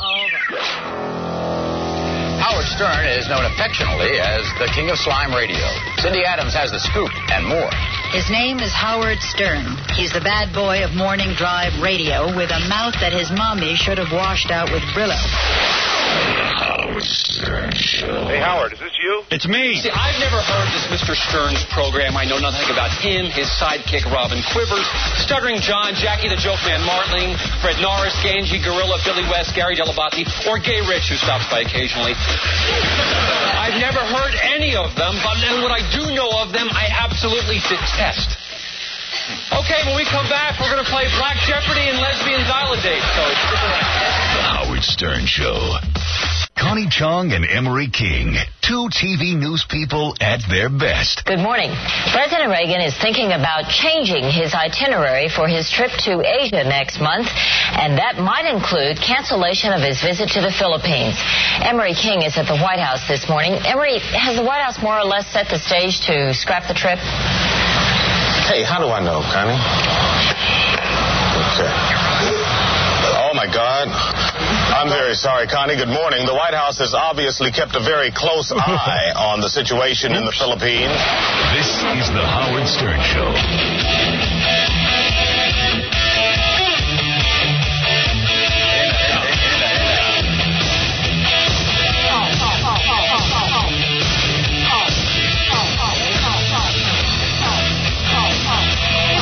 Sing it, Jackie. Gary's butt, lips, and breasts are explored on the Yee Show tonight. See why Gary's chest has to be cubed. Robin, what else is in the news? We were talking about young people before we went away for the break. I guess that doesn't include me. No, it does not. Here's a story of a precocious 13-year-old, Howard. He bragged to police that his nickname was Mr. Pimp. So yesterday he was sentenced to 2 months in juvenile detention and ordered to seek counseling for trying to arrange sex among his classmates. The boy confessed that he had a list of 12 and 13-year-old girls who paid to be part of a sex club at Langston Hughes Middle School in Reston. Prosecutors said he approached other boys offering to set up sex with as many as 3 girls at once. The judge sentenced the boy to 60 days in juvenile detention and 3 to 6 months of residual or residential counseling for troubled youth. He may get out of jail early if a spot opens in a counseling program for him. You should call that Jessica Hahn website. Just imagine that, 13 and starting a prostitution ring.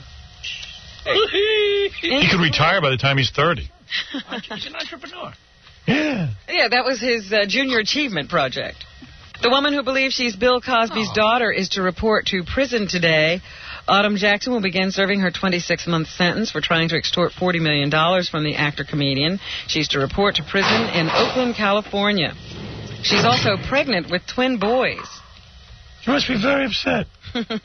When the babies arrive, she's supposed to be transferred to a prison maternity program in San Francisco before returning to Oakland. Her husband is a co-conspirator in the extortion plot against Cosby. He got probation in the case. That's pretty amazing. Meanwhile, I still don't understand this, but country music is big in this country. Oh, yeah. And there's another award show tonight. Good. Just have more award shows. The Academy of Country Music Awards will be on CBS tonight. Here are some of the people who are nominated. This is the Entertainer of the Year category. Here's Tim McGraw. Who's that? Singing Everywhere. I said it's like the worst song on the Eagles album. Every one of these songs. Garth Brooks nominated for Sweatiest Hat. George Strait, Carrying Your Love to Me. I'm carrying your love with me, West Virginia down to Tennessee. Every song is interchangeable. They almost sound the same. They really do. Garth Brooks for Long Neck Bottle. There's a girl at home who loves me. You know she wants He's terrific. Long Neck Bottle. Let's go, He wouldn't talk to us at the Blockbuster Awards. Did you know that? Yeah, it was funny. Like, we walked right in front of him, and he would not say hello. Brooks and Dunn, I'm That Man. He takes himself real serious, like.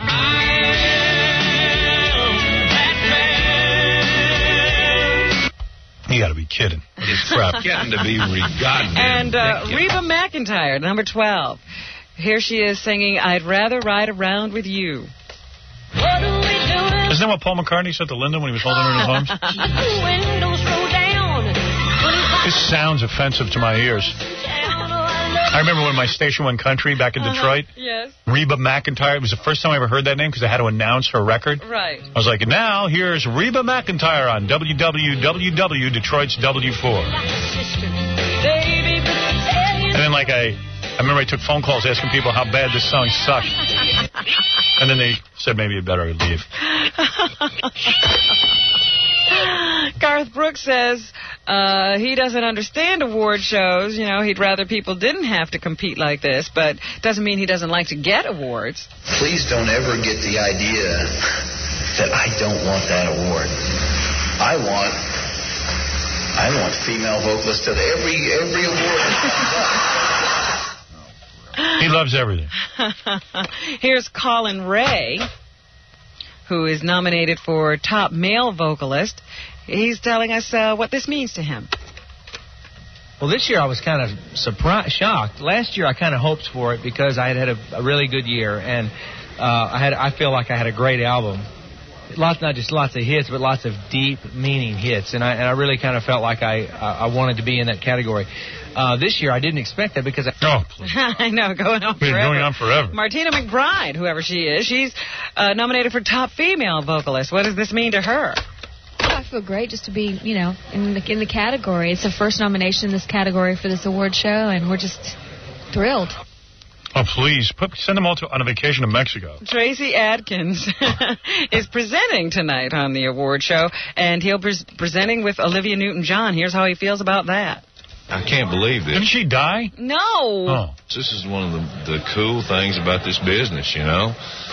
I never ever dreamed in a million years I'd have an opportunity to meet. Oh, who is he? Nobody. I have no idea. Noise me. But anyway, you can see that all if that's your cup of tea. Gauge is into hate. I don't care anymore. On CBS. Peter Frampton and Roger Daltrey have signed on to join the national tour of the British Rock Symphony this summer, spring and summer. Frampton will kick it off. And Daltrey he must be so happy to get out of the house. In the summer. Good. Here's Roger. Roger Daltrey? Yeah.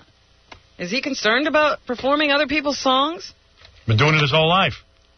What does he think? He's been singing the songs of Pete Townsend? No, I'm just going to do it like I would have done it in the first place. That's how I'm going to approach it. Forget the way they did it. I'll just do it my way. Isn't that good? I'm a very deep guy. And what about performing with an orchestra during rock and roll? If the front line is a rock and roll band, and the arrangements are written in a way that... He's having a hard time talking. Accommodate. You know what it is? The interviewer really don't want to interview him. He don't really want to talk about it. He doesn't want to answer crap. Nobody's going to go see this. Rock and roll, and don't smooth it all out. What's he talking? So then they asked him, is the Who going to get together again? What the dealio? Yeah, we probably will next year. I mean, that's one of the reasons I'm doing this. Is the fact that I need to keep singing. We toured last year with Quadrophenia, which was very successful, and Pete at the moment's writing his book. What book? And, is that what he told him? War and Pete. And I need to keep singing just in case he wants to do something next year. And we're getting great at the moment, and I don't see any reason why not. I believe tickets will move as fast as Christopher Reeve. Peter Frampton says... Where'd they dig him up from? The Who taught him some fine points about rock. No, Peter Frampton used to be so cute. I have a picture of him in the paper today. Yeah. I'm better looking than him. I still don't think that's him. Yeah. You think it's a mistake? I think it's a mistake. Number 23. Yeah, it looks like Ron Perlman. Yeah, right. Who is this? Peter Frampton, 23. Keith. He's about as close to 23 as me and you. And John and Pete and Roger decided to show me the ropes early. I was about 16. And I learned about how one should, the proper way to wreck a hotel room. And believe me, there is a correct way. Who's he kidding? And here he is telling us how he was once dangled out a window by Keith Moon. When we would go to the venues, there would be a lot of screaming fans outside, so Keith found that if he dangled me out the window by my feet, that this would get a scream. So this was sort of a nightly occurrence. Should have dropped him. Peter Frampton. And here Frampton tells us how he wound up in the British Rock Symphony. He says it was as a result of touring with Ringo Starr. Doing one great gig leads to another great gig.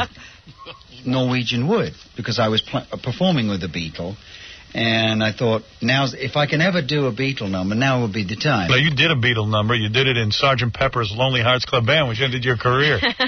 So I started doing that, and David Fishoff, who helped put the Ringo thing. It was a real good move. They had that movie on Channel 17, which is my cable USA. Uh-huh. Hey, it was the worst movie ever made. He's running around singing, making eyes at some chick, and he's singing Beatles songs. Oh, boy. Produced this thing. Extravagant. I don't know what he's talking about. I don't either. Anyway, they asked Peter how Linda McCartney's death will influence the tour. Oh, we're going to stop. I don't care. It's very sad, but I don't think it'll... if anything, it made me want to do an even better job, the Beatles stuff. Are you singing Beatles stuff? Yeah, they're singing all kinds of different rock and roll, so they're not just doing their own songs. And how has he been affected by Linda McCartney? She was a tough lady, because she took a lot of criticism to start with, but I don't think you'll find anyone saying a bad thing about her now.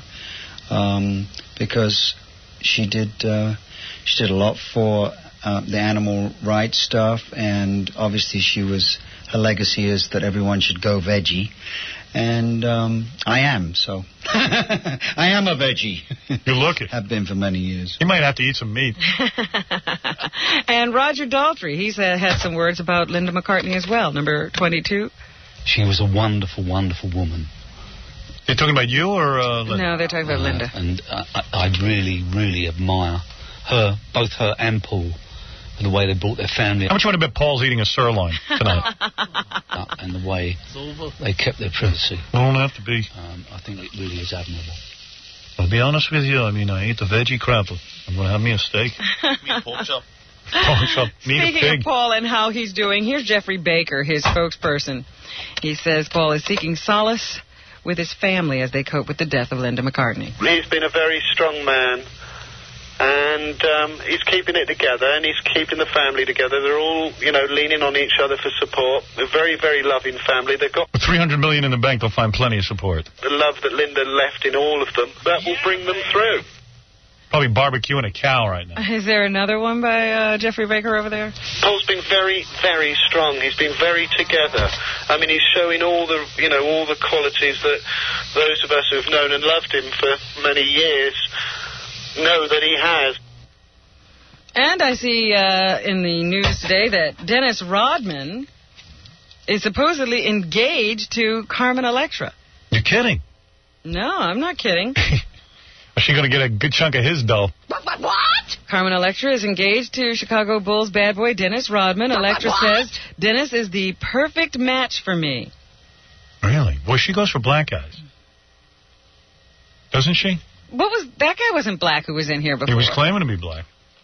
He was not. He was some ethnic type. Anything not white is black to you. What color will Rodman's hair be at the wedding? I bet you they won't even get married. Of course not. It's publicity. They both need it. Daily Variety also says Rodman is close to signing a deal, but in another paper I see it says he's signed a deal for 1 year to star in a new television project called Soldier of Fortune. What?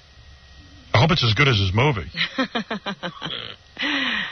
So Dennis Rodman is going to be a TV star. He says that he's not going to play any basketball in this TV show because he doesn't want to be typecast. So don't expect Dennis Rodman to handle a basketball in this TV show. Michael Bolton is hurt by claims that funds for his charity may have been misappropriated. His spokespeople say that they are hiring a law firm and an accounting firm to review all the numbers to see what's going on. He has some kind of a foundation or something. I don't have that. Neil Simon and his third wife, Diane, are divorcing for the second time. Well, he's such a hot-looking guy. Well, they women had want broken up before in 1988 and remarried in 1990. He's a wild guy. It's fun. It's fun? Yeah, he's wild. He's fun. He's marrying, he's divorcing, he remarried. Yeah, I mean, it's great. It's amazing. It's interesting. Raylene Michelle Pierce is the 22-year-old stepdaughter of actress Patty Duke. She was killed on a camping trip Monday when her sport utility vehicle plunged into the river. Oh, no. She was near Kingston, Idaho. Police say alcohol appeared to be a factor in this case. And Frank Sinatra was examined by doctors at Cedars-Sinai Medical Center in Los Angeles on Tuesday in what his publicist described as a routine examination. I thought it was an autopsy. No, he's still walking around, from what I understand. One of the doctors called saying, we were in the middle of an autopsy and the guy woke up. He started talking. How you doing, Chicky? Hey, what are you doing? Put my liver back. Hey, put that blood back in my body. I'm not done with it yet. All right. And one final story. John Wayne Bobbitt has been fired from his job at a brothel. Why? John Wayne Bobbitt, the man whose wife cut off his penis. He's totally qualified for that job. They say he couldn't keep his hands off the working girls. So they had to cut him loose. He was working at the Bunny Ranch. Bunny Ranch. He loves the ladies. He was hired in January as a host and driver, but apparently he was a little too touchy-feely. It's a tough gig. So no more work at the Bunny Ranch for John Wayne Bobbitt. Okay, Robin. That's what's happening. Hey, let me remind you, something very important is going on. Jackie Penthouse Joke Page Martling, his Joke Button CD-ROM for Windows, has over 330 filthy jokes. Only $12 plus $4 U.S. shipping. Free cackling screensaver. Buy two, get one free. Call 1-800-323-KING. Friday and Saturday, May 1 and 2 at the Comedy Palace. Jackie Olay. That's right. Jackie Olay? That's right. His new show is called Jackie Olay. Half songs, half jokes. Jackie Olay, the Comedy Palace in Andover, Massachusetts. For information and oodles of jokes, visit jokeland.com. A rare chance to be in the same room with a Jackie. Listen, Jackie doesn't make a sound during these plugs. No. No impressions, nothing. Oh, that's funny. Very serious. This is my career. No Bush jokes. Not one. So Miss Stuttering Jane, judging the Say Yes Fat-Free Dairy Products Baywatch Search at Washington Square Park today from 1 to 3 p.m. Gary's Butt, Lips, and Breasts on the E! Show tonight. Thank you to Jason Alexander of Seinfeld for coming in today, giving us that interview. Also, Lou Diamond Phillips. Lou Diamond Phillips, a great sport, great guy. Go check out his new movie. Opens Friday. The Big Hit. Is April 24th this Friday? Yes, it is. All right, Lou Diamond Phillips and his beautiful wife, Kelly. This week, Fred will be in Austin. Don't ask me where, don't ask me when, and don't ask me why. And don't ask him. Yes, we're giving away a free trip to Mexico with tons of porn stars. Now, there's a reason to go to Mexico.